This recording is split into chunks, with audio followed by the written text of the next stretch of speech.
ਸਤਿ ਸ੍ਰੀ ਅਕਾਲ। ਸਾਹਿਬ ਸ੍ਰੀ ਗੁਰੂ ਗੋਬਿੰਦ ਸਿੰਘ ਦੇ ਪ੍ਰਕਾਸ਼ ਉਤਸਵ ਦੀਆਂ ਆਪ ਸਭ ਨੂੰ ਬਹੁਤ-ਬਹੁਤ ਵਧਾਈਆਂ। ਅੱਜ ਅਸੀਂ ਗੁਰੂ ਸਾਹਿਬ ਦੇ ਪਾਵਨ ਦਿਹਾੜੇ 'ਤੇ ਉਹਨਾਂ ਦੇ ਜੀਵਨ ਬਾਰੇ ਜਾਣਕਾਰੀ ਹਾਸਲ ਕਰਾਂਗੇ। ਹਮ ਏਕ ਕਾਜ ਜਗਤ ਮੁਆਏ, ਧਰਮ ਹੇਤ ਗੁਰਦੇਵ ਪਠਾਏ। जहाँ तहाँ तुम धर्म बिथारो, दुष्ट दोखियन पकर पछारो। याही काज तरा हम जन्म, समझ लेहो साधु सब मनम। धर्म चलावन संत उभारन, दुष्ट सबन को मूल उपारन। शुभ इच्छावां। धन्नवाद। हरजीत पंगा। ਸ੍ਰੀ ਗੁਰੂ ਗੋਬਿੰਦ ਸਿੰਘ ਜੀ ਦੁਨੀਆ ਦੀਆਂ ਮਹਾਨ ਹਸਤੀਆਂ ਵਿੱਚੋਂ ਹੋਏ ਹਨ।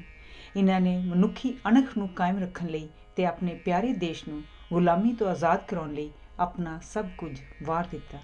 ਸਦੀਆਂ ਦੀ ਗੁਲਾਮੀ ਦੇ ਕਾਰਨ ਭਾਰਤ ਦੇ ਲੋਕ ਡਰਪੋਕ ਤੇ ਬੁਜ਼ਦਿਲ ਬਣ ਚੁੱਕੇ ਸਨ। ਗੁਰੂ ਜੀ ਨੇ ਉਹਨਾਂ ਨੂੰ ਫੇਰ ਨਿਡਰ ਤੇ ਬਹਾਦਰ ਬਣਾਇਆ। ਅੱਜ ਤੋਂ ਕੋਈ 300 ਸਾਲ ਪਹਿਲਾਂ 26 ਦਸੰਬਰ 1666 ਈਸਵੀ ਵਾਲੇ ਦਿਨ ਗੁਰੂ ਜੀ ਨੇ 9ਵੇਂ ਗੁਰੂ ਤੇਗ ਬਹਾਦਰ ਜੀ ਦੇ ਘਰ ਬਿਹਾਰ ਦੀ ਰਾਜਧਾਨੀ ਪਟਨੇ ਵਿੱਚ ਜਨਮ ਲਿਆ। ਗੁਰੂ ਜੀ ਦੇ ਨਾਂ ਗੋਬਿੰਦ ਰਾਏ ਰੱਖਿਆ ਗਿਆ। ਇਹ ਗੁਰੂ ਤੇਗ ਬਹਾਦਰ ਸਾਹਿਬ ਦੇ ਇਕਲੌਤੇ ਸਨ, ਇਸ ਲਈ ਇਹਨਾਂ ਦੇ ਜਨਮ 'ਤੇ ਬੜੀਆਂ ਖੁਸ਼ੀਆਂ ਮਨਾਈਆਂ ਗਈਆਂ।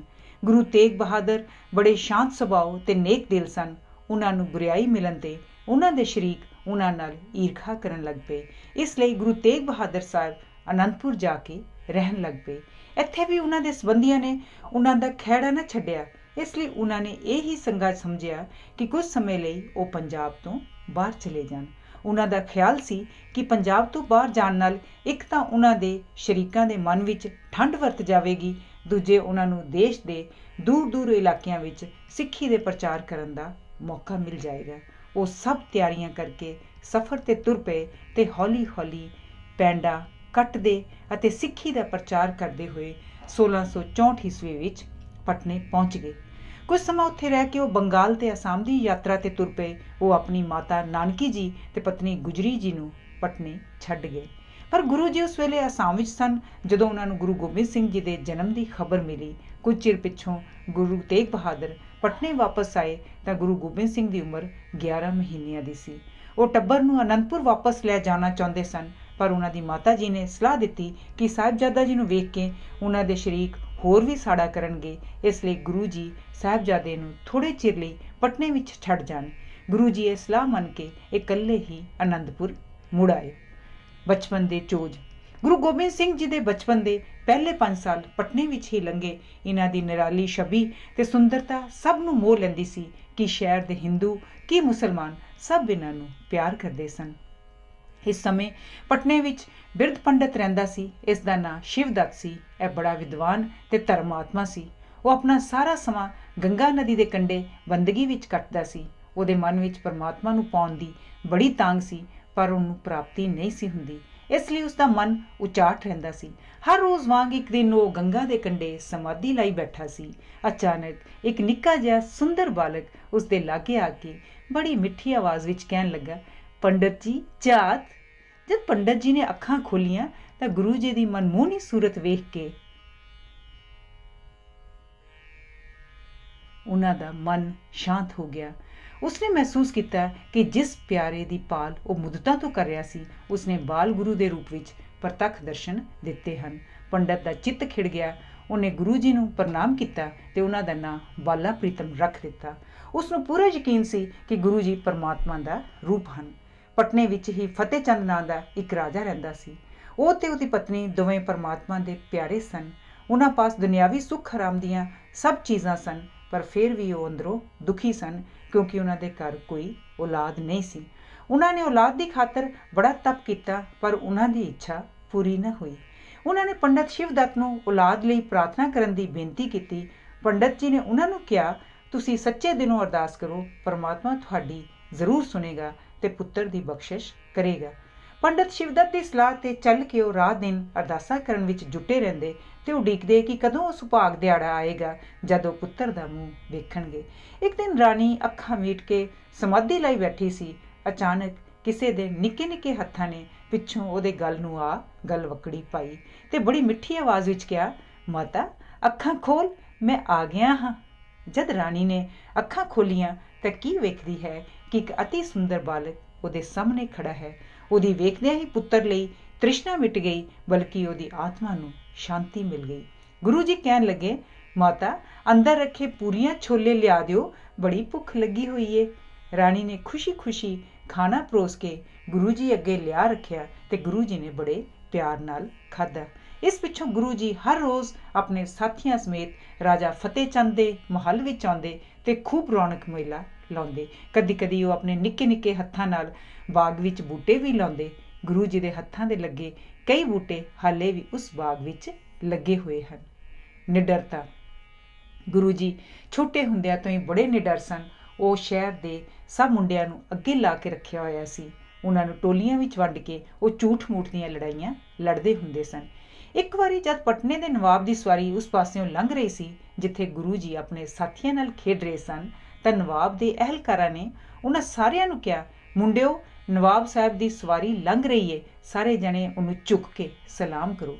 ਗੁਰੂ ਜੀ ਕਦੋਂ ਕਿਸੇ ਦੇ ਸਾਹਮਣੇ ਝੁਕਣ ਵਾਲੇ ਸਨ? ਉਹਨਾਂ ਨੇ ਇਹ ਸਬਕ ਸੁਣਿਆ ਹੀ ਨਹੀਂ ਸੀ ਹੋਇਆ। ਉਹਨੂੰ ਸਲਾਮ ਕਰਨ ਦੀ ਥਾਂ ਗੁਰੂ ਜੀ ਨੇ ਆਪਣੇ ਸਭ ਸਾਥੀਆਂ ਨੂੰ ਕਿਹਾ ਕਿ ਉਹ ਨਵਾਬ ਨੂੰ ਬਿਲਕੁਲ ਸਲਾਮ ਨਾ ਕਰਨ, ਸਗੋਂ ਜਦੋਂ ਉਹ ਲਾਗੋਂ ਲੰਘੇ ਤਾਂ ਉਹਦਾ ਮੂੰਹ ਚੜਾਉਣ। ਜਦ ਨਵਾਬ ਨੇੜੇ ਆਇਆ ਤਾਂ ਸਭ ਮੁੰਡੇ ਉਹਦਾ ਮੂੰਹ ਚੜਾ ਕੇ ਉੱਥੋਂ ਨੱਸ ਗਏ ਤੇ ਨਵਾਬ ਗੁੱਸੇ ਵਿੱਚ ਦੰਦ ਪੀਂਦਾ ਉੱਥੋਂ ਅਗਾਂਹ ਚਲਾ ਗਿਆ। ਜਿਸ ਹਵੇਲੀ ਵਿੱਚ ਗੁਰੂ ਜੀ ਰਹਿੰਦੇ ਸਨ ਉਹਦੇ ਵਿਹੜੇ ਵਿੱਚ ਇੱਕ ਖੂਹ ਸੀ। ਇਸ ਦਾ ਪਾਣੀ ਬੜਾ ਮਿੱਠਾ ਸੀ। ਲਾਗੇ ਚਾਗੇ ਦੀਆਂ ਇਸਤਰੀਆਂ ਸਵੇਰੇ ਸ਼ਾਮ ਉਸ ਤੋਂ ਪਾਣੀ ਭਰਨ ਆਉਂਦੀਆਂ ਸਨ, ਇਸ ਲਈ ਉੱਥੇ ਸਾਰਾ ਦਿਨ ਚਹਿਲ ਪਹਿਲ ਰਹਿੰਦੀ ਸੀ। ਗੁਰੂ ਜੀ ਮੌਜ ਲਾਉਣ ਲਈ ਗੁਲੇਲ ਲੈ ਕੇ ਇੱਕ ਪਾਸੇ ਬੈਠੇ ਰਹਿੰਦੇ ਸਨ ਅਤੇ ਜਦ ਕੋਈ ਇਸਤਰੀ ਪਾਣੀ ਭਰਨ ਆਉਂਦੀ ਤਾਂ ਉਹ ਨਿਸ਼ਾਨਾ ਬਣ ਕੇ ਉਹਦਾ ਕੜਾ ਠੀਕਰਿਆਂ ਦਾ ਢੇਰ ਬਣਾ ਦਿੰਦੇ। ਉਹ ਵਿਚਾਰੀ ਉਲਾਮਾ ਲੈ ਕੇ ਮਾਤਾ ਜੀ ਪਾਸ ਆਉਂਦੀ।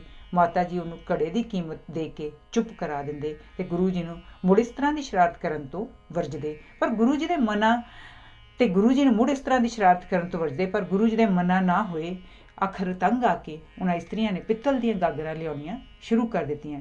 ਗੁਰੂ ਜੀ ਨੇ ਗੁਲੇਲ ਦੀ ਥਾਂ ਤੀਰ ਕਮਾਨ ਵਰਤਣਾ ਸ਼ੁਰੂ ਕਰ ਦਿੱਤਾ। ਨਤੀਜਾ ਇਹ ਹੋਇਆ ਕਿ ਉਹ ਉਲਾਮੇ ਪਹਿਲਾਂ ਨਾਲੋਂ ਵੀ ਜ਼ਿਆਦਾ ਆਉਣ ਲੱਗ ਪਏ। ਤੰਗ ਆ ਕੇ ਮਾਤਾ ਜੀ ਦੇ ਮੂੰਹੋਂ ਸਹਿਜ ਸੁਭਾਅ ਨਿਕਲ ਗਿਆ ਕਿ ਖੂਹ ਦਾ ਪਾਣੀ ਖਾਰਾ ਹੋ ਜਾਏ ਤਾਂ ਜੋ ਕੋਈ ਨਾ ਉੱਥੇ ਪਾਣੀ ਭਰਨ ਆਏ ਨਾ ਉਲਾਮੇ ਆਉਣ। ਸੱਚਮੁੱਚ ਉਸੇ ਦਿਨ ਤੋਂ ਹੀ ਖੂਹ ਦਾ ਪਾਣੀ ਖਾਰਾ ਹੋ ਗਿਆ। ਇਹ ਖੂਹ ਹਾਲੀ ਹੈ ਤੇ ਇਹਦਾ ਪਾਣੀ ਬੜਾ ਬੇਸੁਆਦਾ ਹੈ। ਕਈ ਵਾਰੀ ਆਪਣੇ ਸਾਥੀਆਂ ਨੂੰ ਨਾਲ ਲੈ ਕੇ ਗੁਰੂ ਜੀ ਗੰਗਾ ਨਦੀ ਦੇ ਕੰਢੇ ਤੇ ਖੇਡਣ ਲਈ ਚਲੇ ਜਾਂਦੇ। ਉੱਥੇ ਸਾਧੂ ਸਮਾਧੀ ਲਾਈ ਬੈਠੇ ਹੁੰਦੇ ਸਨ। ਮੁੰਡਿਆਂ ਨਾਲ ਰਲ ਕੇ ਗੁਰੂ ਜੀ ਉਹਨਾਂ ਤੇ ਨਦੀ ਦਾ ਠੰਡਾ ਠਾਰ ਪਾਣੀ ਰੋੜ ਦਿੰਦੇ ਸਨ। ਵਿਚਾਰੇ ਸਾਧੂਆਂ ਦੇ ਕੱਪੜੇ ਗਿੱਲੇ ਹੋ ਜਾਂਦੇ ਤੇ ਉਹ ਕੰਬਦੇ ਹੋਏ ਤੇ ਮੁੰਡਿਆਂ ਨੂੰ ਬੁਰਾ ਭਲਾ ਕਹਿੰਦੇ ਉੱਥੋਂ ਨੱਠ ਉਸਦੇ ਸਨ। ਇਸ ਤੇ ਸਭ ਲੜਕੇ ਉਹਨਾਂ ਦਾ ਖੂਬ ਮਖੌਲ ਉਡਾਉਂਦੇ ਸਨ। ਆਨੰਦਪੁਰ ਵਿੱਚ ਜਦ ਗੁਰੂ ਜੀ 5 ਸਾਲ ਦੇ ਹੋਏ ਤਾਂ ਉਹਨਾਂ ਦੇ ਪਿਤਾ ਗੁਰੂ ਤੇਗ ਬਹਾਦਰ ਨੇ ਆਪਣੇ ਪਰਿਵਾਰ ਨੂੰ ਆਨੰਦਪੁਰ ਸੱਦ ਭੇਜਿਆ। ਗੁਰੂ ਜੀ ਦੇ ਪਟਨੇ ਤੋਂ ਚਲੇ ਜਾਣ ਤੇ ਲੋਕ ਬੜੇ ਉਦਾਸ ਹੋਏ।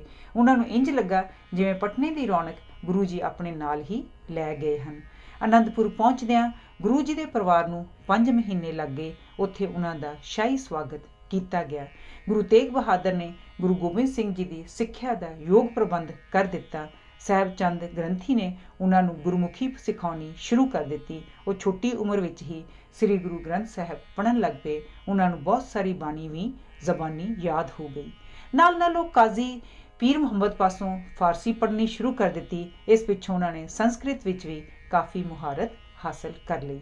ਉਹ ਪੜ੍ਹਾਈ ਦੇ ਨਾਲ ਘੋੜਸਵਾਰੀ ਤੇ ਸ਼ਸਤਰ ਵਿੱਦਿਆ ਵੀ ਸਿੱਖਦੇ ਰਹੇ। ਉਹਨਾਂ ਨੂੰ ਛੋਟੇ ਹੁੰਦਿਆਂ ਤੋਂ ਹੀ ਖੁੱਲ੍ਹੇ ਵਾਤਾਵਰਨ ਵਿੱਚ ਫਿਰਨ ਦਾ ਸ਼ੌਂਕ ਸੀ, ਇਸ ਲਈ ਉਹ ਘੋੜਿਆਂ ਤੇ ਸ਼ਸਤਰਾਂ ਨੂੰ ਪਸੰਦ ਕਰਦੇ ਸਨ। ਉਹ ਹਰ ਰੋਜ਼ ਸਵੇਰੇ ਉੱਠਦੇ ਸਨ, ਇਸ਼ਨਾਨ ਕਰਕੇ ਨਿਤਨੇਮ ਕਰਦੇ ਸਨ, ਫਿਰ ਖਾਣਾ ਖਾ ਕੇ ਸ਼ਸਤਰਾਂ ਵਿੱਚ ਸਿਖਲਾਈ ਲੈਣ ਜਾਂ ਆਪਣੇ ਸਾਥੀਆਂ ਨਾਲ ਸ਼ਿਕਾਰ ਖੇਡਣ ਚਲੇ ਜਾਂਦੇ ਸਨ। ਵਾਪਸ ਆ ਕੇ ਉਹ ਪੜ੍ਹਾਈ ਵਿੱਚ ਰੁੱਝ ਜਾਂਦੇ ਸਨ। ਸ਼ਾਮ ਫਿਰ ਉਹ ਖੇਡਣ ਮੱਲਣ ਵਿੱਚ ਬਿਤਾਉਂਦੇ ਸਨ। ਸੌਣ ਤੋਂ ਪਹਿਲਾਂ ਉਹ ਗੁਰੂ ਗ੍ਰੰਥ ਸਾਹਿਬ ਵਿੱਚੋਂ ਵਾਕ ਲੈਂਦੇ ਸਨ। ਇੰਨੀ ਦਿਨੀ ਔਰੰਗਜ਼ੇਬ ਨੇ ਹਿੰਦੂਆਂ ਨੂੰ ਜ਼ਬਰਦਸਤੀ ਮੁਸਲਮਾਨ ਬਣਾਉਣ ਦੀ ਮੁਹਿੰਮ ਸ਼ੁਰੂ ਕਰ ਦਿੱਤੀ। ਕਸ਼ਮੀਰ ਦੇ ਹਾਕਮ ਸ਼ੇਰ ਅਫਗਾਨ ਨੇ ਬਾਦਸ਼ਾਹ ਦੀ ਖੁਸ਼ੀ ਹਾਸਲ ਕਰਨ ਲਈ ਇਸ ਕੰਮ ਨੂੰ ਬੜੇ ਜ਼ੋਰ ਸ਼ੋਰ ਨਾਲ ਸ਼ੁਰੂ ਕਰ ਦਿੱਤਾ। ਕਸ਼ਮੀਰ ਦੇ ਪੰਡਤ ਮੁਸਲਮਾਨ ਨਹੀਂ ਸਨ ਬਣਨਾ ਚਾਹੁੰਦੇ। ਉਹਨਾਂ ਨੂੰ ਇਸ ਮੁਸੀਬਤ ਤੋਂ ਬਚਣ ਦਾ ਕੋਈ ਰਾਹ ਨਹੀਂ ਸੀ ਲੱਭਦਾ। ਕਿਸੇ ਨੇ ਉਹਨਾਂ ਨੂੰ ਸਲਾਹ ਦਿੱਤੀ ਕਿ ਉਹ ਗੁਰੂ ਤੇਗ ਬਹਾਦਰ ਸਾਹਿਬ ਪਾਸ ਜਾਣ, ਕਿਉਂਕਿ ਸਾਰੇ ਭਾਰਤ ਵਿੱਚ ਕੇਵਲ ਉਹ ਹੀ ਉਹਨਾਂ ਦੀ ਮਦਦ ਕਰ ਸਕਦੇ ਹਨ। ਇਹ ਸੁਣਦਿਆਂ ਹੀ ਉਹ ਸਿੱਧੇ ਅਨੰਦਪੁਰ ਪਹੁੰਚੇ ਤੇ ਉਹਨਾਂ ਆਪਣੀ ਦੁੱਖ ਭਰੀ ਕਹਾਣੀ ਗੁਰੂ ਜੀ ਨੂੰ ਜਾ ਸੁਣਾਈ। ਗੁਰੂ ਜੀ ਕਸ਼ਮੀਰੀ ਪੰਡਤਾਂ ਦੀ ਸਾਰੀ ਗੱਲ ਸੁਣ ਕੇ ਡੂੰਘੀ ਵਿਚਾਰ ਵਿੱਚ ਪੈ ਗਏ। ਗੁਰੂ ਜੀ ਜਾਣਦੇ ਸਨ ਕਿ ਜ਼ਾਲਮਾਂ ਦੀ ਆਤਮਾ ਨੂੰ ਟੁੰਬਣ ਅਤੇ ਮਜ਼ਲੂਮਾਂ ਨੂੰ ਜ਼ੁਲਮ ਦੇ ਵਿਰੁੱਧ ਖੜਾ ਕਰਨ ਲਈ ਕਿਸੇ ਮਹਾਪੁਰਸ਼ ਦੀ ਬਲੀ ਦੀ ਲੋੜ ਹੈ। ਇਤਨੇ ਨੂੰ ਗੁਰੂ ਗੋਬਿੰਦ ਸਿੰਘ ਜੀ, ਜਿਨ੍ਹਾਂ ਦੀ ਉਮਰ ਉਸ ਵੇਲੇ ਕੇਵਲ 9 ਸਾਲ ਦੀ ਸੀ, ਬਾਹਰੋਂ ਖੇਡਦੇ ਖੇਡਦੇ ਦਰਬਾਰ ਵਿੱਚ ਆਏ। ਉਹਨਾਂ ਨੇ ਉਸੇ ਵੇਲੇ ਆਪਣੇ ਪਿਤਾ ਨੂੰ ਚਿੰਤਾ ਵਿੱਚ ਵੇਖ ਕੇ ਉਹਨਾਂ ਪਾਸੋਂ ਕਾਰਨ ਪੁੱਛਿਆ। ਜਦ ਗੁਰੂ ਤੇਗ ਬਹਾਦਰ ਜੀ ਨੇ ਦੱਸਿਆ ਕਿ ਹਿੰਦੂ ਧਰਮ ਦੀ ਰੱਖਿਆ ਲਈ ਇਸ ਵੇਲੇ ਕਿਸੇ ਮਹਾਪੁਰਸ਼ ਦੇ ਬਲੀਦਾਨ ਦੀ ਲੋੜ ਹੈ, ਤਾਂ ਗੁਰੂ ਗੋਬਿੰਦ ਸਿੰਘ ਜੀ ਨੇ ਨਿਤੜਕ ਹੋ ਕੇ ਉੱਤਰ ਦਿੱਤਾ, ਤੁਹਾਡੇ ਨਾਲੋਂ ਪਵਿੱਤਰ ਹਸਤੀ ਹੋਰ ਕਿਹੜੀ ਏ ਜੋ ਕੁਰਬਾਨੀ ਦੇ ਲਾਇਕ ਹੋਵੇ। ਗੁਰੂ ਤੇਗ ਬਹਾਦਰ ਸਾਹਿਬ ਆਪਣੇ ਪੁੱਤਰ ਦੇ ਤਿਆਗ, ਬਹਾਦਰੀ ਤੇ ਨਿਡਰਤਾ ਤੇ ਬੜੇ ਖੁਸ਼ ਹੋਏ। ਉਹਨਾਂ ਨੂੰ ਯਕੀਨ ਹੋ ਗਿਆ ਕਿ ਉਹਨਾਂ ਦੀ ਸ਼ਹੀਦੀ ਪਿੱਛੋਂ ਗੁਰੂ ਗੋਬਿੰਦ ਸਿੰਘ ਆਪਣੇ ਸਿਰ ਤੇ ਪਈਆਂ ਜ਼ਿੰਮੇਵਾਰੀਆਂ ਨੂੰ ਪੂਰੀ ਤਰ੍ਹਾਂ ਸੰਭਾਲ ਲੈਣਗੇ। ਇਸ ਲਈ ਉਹਨਾਂ ਨੇ ਕਸ਼ਮੀਰੀ ਪੰਡਤਾਂ ਨੂੰ ਕਿਹਾ, ਤੁਸੀਂ ਨਵਾਬ ਨੂੰ ਜਾ ਕੇ ਕਹਿ ਦਿਓ ਕਿ ਜੇ ਗੁਰੂ ਬਹਾਦਰ ਨੂੰ ਮੁਸਲਮਾਨ ਬਣਾ ਲਵੇ ਤਾਂ ਅਸੀਂ ਸਾਰੇ ਮੁਸਲਮਾਨ ਬਣ ਜਾਵਾਂਗੇ। ਜਦ ਇਹ ਖਬਰ ਔਰੰਗਜ਼ੇਬ ਪਾਸ ਪਹੁੰਚੀ ਤਾਂ ਉਹਨੇ ਗੁਰੂ ਜੀ ਦੀ ਗ੍ਰਿਫਤਾਰੀ ਦਾ ਹੁਕਮ ਜਾਰੀ ਕਰ ਦਿੱਤਾ। ਪਰ ਗੁਰੂ ਜੀ ਆਪ ਹੌਲੀ ਹੌਲੀ ਪੈਂਡਾ ਕੱਟਦੇ ਦਿੱਲੀ ਜਾ ਪਹੁੰਚੇ। ਬਾਦਸ਼ਾਹ ਨੇ ਉਹਨਾਂ ਨੂੰ ਜਾਂ ਤਾਂ ਮੁਸਲਮਾਨ ਬਣਨ ਜਾਂ ਮੌਤ ਕਬੂਲ ਕਰਨ ਲਈ ਕਿਹਾ। ਅੱਗੋਂ ਗੁਰੂ ਜੀ ਨੇ ਇਹ ਦੱਸਣ ਲਈ ਕਿ ਆਤਮਾ ਕੇਵਲ ਪਿਆਰ ਅੱਗੇ ਝੁਕ ਸਕਦੀ ਹੈ, ਜ਼ੁਲਮ ਅੱਗੇ ਨਹੀਂ, ਆਪਣੀ ਬਲੀ ਦੇ ਦਿੱਤੀ। ਗੁਰਗੱਦੀ। ਦਿੱਲੀ ਜਾਣ ਤੋਂ ਪਹਿਲਾਂ ਗੁਰੂ ਤੇਗ ਬਹਾਦਰ ਗੁਰੂ ਗੋਬਿੰਦ ਸਿੰਘ ਜੀ ਨੂੰ ਗੁਰਗੱਦੀ ਸੌਂਪ ਗਏ ਸਨ। ਉਹਨਾਂ ਦੀ ਉਮਰ ਛੋਟੀ ਸੀ ਤੇ ਉਹਨਾਂ ਤੇ ਪਈ ਜ਼ਿੰਮੇਵਾਰੀ ਦੇ ਯੋਗ ਬਣਨ ਲਈ ਗੁਰੂ ਜੀ ਨੇ ਇੱਕ ਮਨ ਹੋ ਕੇ ਪੜ੍ਹਾਈ ਲਿਖਾਈ ਤੇ ਫੌਜੀ ਦਾ ਖੋਇਆ ਹੋਇਆ ਇਲਾਕਾ ਵਾਪਸ ਕਰਨ ਲਈ ਕਿਹਾ। ਗੁਰੂ ਜੀ ਨੇ ਫਤਿਹ ਚੰਦ ਨੂੰ ਇਹ ਸਮਝਾਇਆ ਕਿ ਹਰ ਇੱਕ ਨੂੰ ਆਪਣੇ ਗੁਆਂਢੀਆਂ ਨਾਲ ਮਿੱਤਰਤਾ ਵਾਲਾ ਸਲੂਕ ਕਰਨਾ ਚਾਹੀਦਾ ਹੈ। ਰਾਜੇ ਨੇ ਗੁਰੂ ਜੀ ਦਾ ਸੁਨੇਹਾ ਮਿਲਦਿਆਂ ਹੀ ਨਾਹਨ ਦੇ ਰਾਜੇ ਦਾ ਖੋਇਆ ਇਲਾਕਾ ਮੋੜ ਦਿੱਤਾ ਤੇ ਉਹ ਦੋਵੇਂ ਆਪਸ ਵਿੱਚ ਦੋਸਤ ਬਣ ਗਏ। ਇਸ ਪਿੱਛੋਂ ਦੋਵੇਂ ਰਾਜੇ ਕਦੀ ਕਦੀ ਗੁਰੂ ਜੀ ਪਾਸ ਆ ਕੇ ਠਹਿਰਦੇ ਤੇ ਉਹਨਾਂ ਪਾਸੋਂ ਸਿੱਖਿਆ ਲੈਂਦੇ। ਪਹਾੜੀ ਰਾਜਿਆਂ ਦੀ ਈਰਖਾ। ਗੁਰੂ ਜੀ ਦੀ ਨਿਤਵਾਦੀ ਉਪਮਾ ਸੁਣ ਕੇ ਬਿਲਾਸਪੁਰ ਦਾ ਰਾਜਾ ਭੀਮ ਚੰਦ ਗੁਰੂ ਜੀ ਨੂੰ ਅਨੰਦਪੁਰ ਵਿੱਚ ਮਿਲਣ ਲਈ ਆਇਆ। ਉਹਨੇ ਗੁਰੂ ਜੀ ਪਾਸ ਕਾਬੁਲ ਤੋਂ ਆਇਆ ਸ਼ਾਹੀ ਚੰਦੋਆ ਤੇ ਅਸਾਮ ਦੇ ਰਾਜੇ ਵੱਲੋਂ ਭੇਟਾ ਕੀਤਾ ਗਿਆ ਪ੍ਰਸਾਦੀ ਹਾਥੀ ਵੇਖਿਆ। ਗੁਰੂ ਜੀ ਦੀ ਸ਼ਾਨ ਵੇਖ ਕੇ ਉਹਨੂੰ ਅੰਦਰੋਂ ਅੰਦਰ ਬੜਾ ਸਾੜਾ ਲੱਗਾ। ਉਹਨੇ ਪੱਕਾ ਇਰਾਦਾ ਕਰ ਲਿਆ ਕਿ ਉਹ ਜਿਵੇਂ ਵੀ ਹੋਏ ਇਹ ਦੋਵੇਂ ਚੀਜ਼ਾਂ ਗੁਰੂ ਜੀ ਪਾਸੋਂ ਲੈ ਕੇ ਹੀ ਛੱਡੇਗਾ। ਆਪਣੀ ਰਾਜਧਾਨੀ ਵਿੱਚ ਪਹੁੰਚਦਿਆਂ ਹੀ ਉਹਨੇ ਗੁਰੂ ਜੀ ਨੂੰ ਲਿਖ ਭੇਜਿਆ ਸੀ ਕਿ ਉਹ ਇਹ ਦੋਵੇਂ ਚੀਜ਼ਾਂ ਕੁਝ ਸਮੇਂ ਲਈ ਉਸ ਨੂੰ ਮੰਗਵੀਆਂ ਦੇ ਦੇਣ। ਗੁਰੂ ਜੀ ਨੇ ਦੋਵੇਂ ਚੀਜ਼ਾਂ ਦੇਣ ਤੋਂ ਨਾ ਕਰ ਦਿੱਤੀ। ਉਹਨਾਂ ਕਿਹਾ ਕਿ ਇਹ ਗੁਰੂ ਘਰ ਦੀ ਮਲਕੀਅਤ ਹਨ ਤੇ ਗੁਰੂ ਘਰ ਵਿੱਚ ਹੀ ਵਰਤਣ ਲਈ ਭੇਟਾਂ ਕੀਤੀਆਂ ਗਈਆਂ ਹਨ। ਇਹ ਸੁਣ ਕੇ ਰਾਜਾ ਸੜ ਬਲ ਕੇ ਕੋਲੇ ਹੋ ਗਿਆ ਤੇ ਦੋਵੇਂ ਚੀਜ਼ਾਂ ਉਹਨੇ ਗੁਰੂ ਜੀ ਪਾਸੋਂ ਜ਼ਬਰਦਸਤੀ ਖੋਹਣ ਤੇ ਤੁਲ ਪਿਆ। ਪਰ ਉਹਦੀ ਪਤਨੀ ਨੇ ਰਾਜੇ ਨੂੰ ਇਸ ਬੇਵਕੂਫੀ ਕਰਨ ਤੋਂ ਰੋਕ ਦਿੱਤਾ, ਕਿਉਂਕਿ ਰਾਜੇ ਦੇ ਲੜਕੇ ਦਾ ਵਿਆਹ ਨਜ਼ਦੀਕ ਸੀ ਤੇ ਲੜਾਈ ਵਿੱਚ ਰੰਗ ਵਿੱਚ ਭੰਗ ਪੈ ਜਾਣ ਦਾ ਖਤਰਾ ਸੀ। ਹੁੰਦੇ ਹੁੰਦੇ ਵਿਆਹ ਦਾ ਦਿਨ ਨੇੜੇ ਆ ਗਿਆ। ਬਿਲਾਸਪੁਰ ਤੋਂ ਸ਼੍ਰੀਨਗਰ ਨੂੰ ਜਾਣ ਦਾ ਸਭ ਤੋਂ ਛੋਟਾ ਤੇ ਸਹਿਲ ਰਸਤਾ ਕੇਵਲ ਇੱਕੋ ਇੱਕ ਸੀ ਤੇ ਇਹ ਸੀ ਪੌਂਟੇਸ ਕੋਲੋਂ ਲੰਘਦਾ ਸੀ।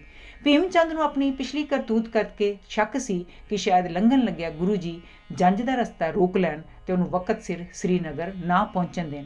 ਰਾਜੇ ਦੇ ਇੱਕ ਮੰਤਰੀ ਨੇ ਰਾਜੇ ਨੂੰ ਸਮਝਾਇਆ ਕਿ ਗੁਰੂ ਜੀ ਧਰਮਾਤਮਾ ਪੁਰਸ਼ ਹਨ ਤੇ ਉਹ ਹਰ ਇੱਕ ਨੂੰ ਖਿਮਾ ਕਰ ਦਿੰਦੇ ਹਨ, ਇਸ ਲਈ ਡਰਨ ਵਾਲੀ ਕੋਈ ਗੱਲ ਨਹੀਂ। ਸੋ ਰਾਜੇ ਨੇ ਹੌਸਲਾ ਕਰਕੇ ਪੌਂਟੇ ਰਾਹੀਂ ਜੰਝ ਭੇਜ ਦਿੱਤੀ। ਗੁਰੂ ਜੀ ਨੇ ਜੰਝ ਦਾ ਨਿੱਘਾ ਸਵਾਗਤ ਕੀਤਾ ਤੇ ਭੀਮ ਚੰਦ ਦੇ ਲੜਕੇ ਨੂੰ ਕੀਮਤੀ ਤੋਹਫੇ ਦੇ ਕੇ ਵਿਦਾ ਕੀਤਾ। ਇਸ ਤਰ੍ਹਾਂ ਗੁਰੂ ਜੀ ਨੇ ਸਿੱਖਾਂ ਨੂੰ ਦੱਸਿਆ ਕਿ ਜੇ ਵੈਰੀ ਵੀ ਆ ਕੇ ਉਹਨਾਂ ਦੀ ਸ਼ਰਨ ਲਵੇ, ਉਹਦੀ ਰੱਖਿਆ ਕਰਨਾ ਸਿੱਖ ਦਾ ਵੱਡਾ ਫਰਜ਼ ਹੈ। ਗੁਰੂ ਜੀ ਦੇ ਇਸ ਵਤੀਰੇ ਤੋਂ ਵੀ ਭੀਮ ਚੰਦ ਦੇ ਸਾੜੇ ਦੀ ਅੱਗ ਨਾ ਬੁਝੀ। ਉਹ ਤਾੜਦਾ ਰਿਹਾ ਕਿ ਕਦੋਂ ਮੌਕਾ ਮਿਲੇ ਉਹ ਗੁਰੂ ਜੀ ਤੇ ਹਮਲਾ ਕਰਕੇ ਉਹਨਾਂ ਨੂੰ ਹੇਠੀ ਵਿਖਾਵੇ। ਵਿਆਹ ਦੀ ਰਸਮ ਖਤਮ ਹੋਣ ਪਿੱਛੋਂ ਉਹਨੇ ਹੋਰ ਪਹਾੜੀ ਰਾਜਿਆਂ ਨੂੰ ਵੀ ਗੁਰੂ ਜੀ ਦੇ ਵਿਰੁੱਧ ਭੜਕਾਇਆ। ਪਹਿਲਾਂ ਤਾਂ ਰਾਜਾ ਫਤਿਹ ਚੰਦ ਨੇ ਇਸ ਅਸ਼ੁਭ ਕੰਮ ਵਿੱਚ ਰਾਜਾ ਭੀਮ ਚੰਦ ਦਾ ਸਾਥ ਦੇਣੋਂ ਨਾ ਕਰ ਦਿੱਤੀ, ਪਰ ਭੀਮ ਚੰਦ ਨੇ ਉਹਨੂੰ ਧਮਕੀ ਦਿੱਤੀ ਕਿ ਜੇ ਉਹ ਉਹਦੇ ਨਾਲ ਨਾ ਰਲਿਆ ਤਾਂ ਆਪਣੀ ਨੂੰਹ ਨੂੰ ਛੱਡ ਦੇਵੇਗਾ। ਇਸ ਲਈ ਫਤਿਹ ਚੰਦ ਨੂੰ ਮਜਬੂਰ ਹੋ ਕੇ ਉਸ ਦਾ ਸਾਥ ਦੇਣਾ ਪਿਆ। ਪਹਿਲੀ ਲੜਾਈ। ਰਾਜਾ ਭੀਮ ਚੰਦ ਨੇ ਪਹਾੜੀਆਂ ਦਾ ਇੱਕ ਵੱਡਾ ਸਾਰਾ ਲਸ਼ਕਰ ਲੈ ਕੇ ਗੁਰੂ ਜੀ ਤੇ ਚੜ੍ਹਾਈ ਕਰ ਦਿੱਤੀ। ਪੌਂਟੇ ਤੋਂ 10-12 ਮੀਲ ਦੂਰ ਸਡੌਰਾ ਨਾਂ ਦਾ ਇੱਕ ਨਿੱਕਾ ਜਿਹਾ ਕਸਬਾ ਹੈ। ਉਸ ਸਮੇਂ ਉੱਥੇ ਇੱਕ ਮੁਸਲਮਾਨ ਫਕੀਰ ਬੁੱਧੂ ਸ਼ਾਹ ਰਹਿੰਦਾ ਸੀ। ਉਹਦਾ ਗੁਰੂ ਜੀ ਨਾਲ ਬੜਾ ਪਿਆਰ ਸੀ। ਔਰੰਗਜ਼ੇਬ ਨੇ ਮੁਗਲ ਫੌਜ ਵਿੱਚੋਂ ਕੁਝ ਪਠਾਨ ਸਿਪਾਹੀ ਕੱਢ ਦਿੱਤੇ ਸਨ। ਪੀਰ ਬੁੱਧੂ ਸ਼ਾਹ ਦੀ ਸਿਫਾਰਿਸ਼ ਤੇ ਗੁਰੂ ਜੀ ਨੇ ਉਹਨਾਂ ਪਠਾਨ ਸਿਪਾਹੀਆਂ ਨੂੰ ਆਪਣੇ ਪਾਸ ਨੌਕਰ ਰੱਖ ਲਿਆ। ਜਦ ਇਹਨਾਂ ਪਠਾਨਾਂ ਨੇ ਪਹਾੜੀ ਫੌਜ ਦੇ ਹਮਲੇ ਦੀ ਖਬਰ ਸੁਣੀ ਤਾਂ ਉਹ ਗੁਰੂ ਜੀ ਨੂੰ ਧੋਖਾ ਦੇ ਕੇ ਪਹਾੜੀ ਰਾਜਿਆਂ ਨਾਲ ਜਾ ਰਲੇ। ਕੁਝ ਉਦਾਸੀ ਸਾਧੂ ਜੋ ਗੁਰੂ ਜੀ ਨਾਲ ਅਨੰਦਪੁਰ ਤੋਂ ਆਏ ਹੋਏ ਸਨ, ਖਤਰਾ ਸਿਰ ਤੇ ਖੜਾ ਵੇਖ ਕੇ ਉੱਥੋਂ ਖਿਸਕ ਗਏ। ਉਹਨਾਂ ਵਿੱਚੋਂ ਕੇਵਲ ਮਹੰਤ ਕਿਰਪਾਲ ਚੰਦ ਹੀ ਪਿੱਛੇ ਰਿਹਾ। ਪਠਾਨਾਂ ਦੇ ਇਸ ਤਰ੍ਹਾਂ ਲੋੜ ਵੇਲੇ ਧੋਖਾ ਦੇ ਜਾਣ ਤੇ ਬੁੱਧੂ ਸ਼ਾਹ ਬੜਾ ਸ਼ਰਮਸ਼ਾਰ ਹੋਇਆ। ਉਸਨੇ ਇਸ ਭਾਂਗੇ ਨੂੰ ਪੂਰਾ ਕਰਨ ਲਈ ਆਪਣੇ 2 ਭਰਾ, 4 ਪੁੱਤਰ ਤੇ 700 ਮਰੀਦ ਗੁਰੂ ਜੀ ਦੀ ਮਦਦ ਲਈ ਭੇਜੇ। ਲੜਾਈ ਦੀ ਖਬਰ ਸੁਣ ਕੇ ਦੂਰੋਂ ਨੇੜਿਓਂ ਹੋਰ ਸਿੱਖ ਵੀ ਗੁਰੂ ਜੀ ਪਾਸ ਆ ਪਹੁੰਚੇ। ਮਿਲ ਮਿਲਾ ਕੇ ਗੁਰੂ ਜੀ ਦੀ ਫੌਜ 5000 ਦੇ ਲਾਗੇ ਪਹੁੰਚ ਗਈ। ਗੁਰੂ ਜੀ ਦੀ ਫੌਜ ਨੇ ਆਪਣੇ ਡੇਰੇ ਐਸੀ ਥਾਂ ਤੇ ਲਾ ਲਏ ਜਿੱਥੋਂ ਵੈਰੀ ਤੇ ਚੰਗੀ ਤਰ੍ਹਾਂ ਮਾਰ ਕਰ ਸਕਦੇ ਸਨ। ਇਹ ਥਾਂ ਪੌਂਟੇ ਤੋਂ 8 ਮੀਲ ਪੰਗਾਣੀ ਪਿੰਡ ਲਾਗੇ ਹੈ। ਪਹਾੜੀ ਸੈਨਾ ਦੇ ਸਾਹਮਣੇ ਆਉਂਦਿਆਂ ਹੀ ਸਿੱਖਾਂ ਨੇ ਉਸ ਤੇ ਹੱਲਾ ਬੋਲ ਦਿੱਤਾ। ਗੁਰੂ ਜੀ ਆਪ ਇੱਕ ਉੱਚੇ ਟਿੱਬੇ ਤੇ ਖੜੇ ਹੋ ਕੇ ਵੈਰੀਆਂ ਨੂੰ ਆਪਣੇ ਬੇਪਨਾਹ ਤੀਰਾਂ ਦਾ ਨਿਸ਼ਾਨਾ ਬਣਾਉਂਦੇ ਰਹੇ। ਪਹਾੜੀ ਰਾਜੇ ਸਮਝਦੇ ਸਨ ਕਿ ਗੁਰੂ ਜੀ ਨੇ ਆਪਣੀ ਫੌਜ ਵਿੱਚ ਲੰਡੀ ਬੁੱਚੀ ਭਰਤੀ ਕੀਤੇ ਹੋਏ ਹਨ, ਜੋ ਉਹਨਾਂ ਦੀ ਬਕਾਇਦਾ ਫੌਜ ਨੂੰ ਵੇਖਦਿਆਂ ਹੀ ਨੱਸ ਜਾਣਗੇ। ਪਰ ਸਿੱਖਾਂ ਨੇ ਐਸੇ ਕਾਰਨਾਮੇ ਵਿਖਾਏ ਕਿ ਵੈਰੀ ਦੰਗ ਰਹਿ ਗਿਆ। ਲਾਲ ਚੰਦ ਮਾਹੀ ਨੇ, ਜੋ ਸਾਰੀ ਉਮਰ ਭੇਡਾਂ ਬੱਕਰੀਆਂ ਹੀ ਚਾਰਦਾ ਰਿਹਾ ਸੀ, ਤੇ ਲਾਲ ਚੰਦ ਹਲਵਾਈ ਨੇ, ਜੋ ਤੱਕੜੀ ਤੋਲਣ ਤੋਂ ਬਿਨਾਂ ਹੋਰ ਕੁਝ ਨਹੀਂ ਸੀ ਜਾਣਦਾ, ਬਹਾਦਰੀ ਦੇ ਐਸੇ ਜ਼ੋਰ ਵਿਖਾਏ ਕਿ ਵੈਰੀ ਦੇ ਹੋਸ਼ ਭੁਲਾ ਦਿੱਤੇ। ਮਹੰਤ ਕਿਰਪਾਲ ਨੇ ਭੰਗ ਘੋਟਣ ਵਾਲੇ ਡੰਡੇ ਨਾਲ ਹੀ ਪਠਾਨ ਜਰਨੈਲ ਹਯਾਤ ਖਾਨ ਨੂੰ ਪਾਰ ਬੁਲਾ ਦਿੱਤਾ। ਪਹਾੜੀਆਂ ਦਾ ਇਤਨਾ ਜਾਨੀ ਨੁਕਸਾਨ ਹੋਇਆ ਕਿ ਉਹ ਸ਼ਾਮ ਤੋਂ ਪਹਿਲਾਂ ਹੀ ਮੈਦਾਨ ਛੱਡ ਕੇ ਨੱਸ ਗਏ। ਇਸ ਜਿੱਤ ਦੀ ਖਬਰ ਸੁਣ ਕੇ ਪੀਰ ਬੁੱਧੂ ਸ਼ਾਹ ਗੁਰੂ ਜੀ ਨੂੰ ਵਧਾਈ ਦੇਣ ਲਈ ਆਇਆ। ਉਦੋਂ ਸਵੇਰ ਦਾ ਸਮਾਂ ਸੀ ਤੇ ਗੁਰੂ ਜੀ ਨਦੀ ਵਿੱਚ ਇਸ਼ਨਾਨ ਕਰਕੇ ਹਾਲੀ ਬਾਹਰ ਹੀ ਨਿਕਲੇ ਸਨ। ਜਦ ਗੁਰੂ ਜੀ ਨੇ ਬੁੱਧੂ ਸ਼ਾਹ ਨੂੰ ਉਹਦੇ ਪੁੱਤਰਾਂ ਦੀ ਸ਼ਹੀਦੀ ਬਾਰੇ ਦੱਸਿਆ ਤਾਂ ਉਹਨੇ ਕਿਹਾ, ਇਸ ਤੋਂ ਵੱਧ ਉਹਨਾਂ ਦੇ ਚੰਗੇ ਭਾਗ ਕੀ ਹੋ ਸਕਦੇ ਹਨ ਕਿ ਉਹ ਤੁਹਾਡੀ ਸੇਵਾ ਵਿੱਚ ਕੰਮ ਆਏ ਹਨ। ਪੀਰ ਬੁੱਧੂ ਸ਼ਾਹ ਦਾ ਡੁੱਲਦਾ ਪਿਆਰ ਤੇ ਸਤਿਕਾਰ ਵੇਖ ਕੇ ਗੁਰੂ ਜੀ ਦੀਆਂ ਅੱਖਾਂ ਭਰ ਆਈਆਂ ਤੇ ਉਹਨਾਂ ਕਿਹਾ, ਸੈਯਦ ਜੀ, ਅਸੀਂ ਤੁਹਾਡੇ ਤੇ ਬੜੇ ਖੁਸ਼ ਹਾਂ, ਮੰਗੋ ਕੀ ਮੰਗਦੇ ਹੋ।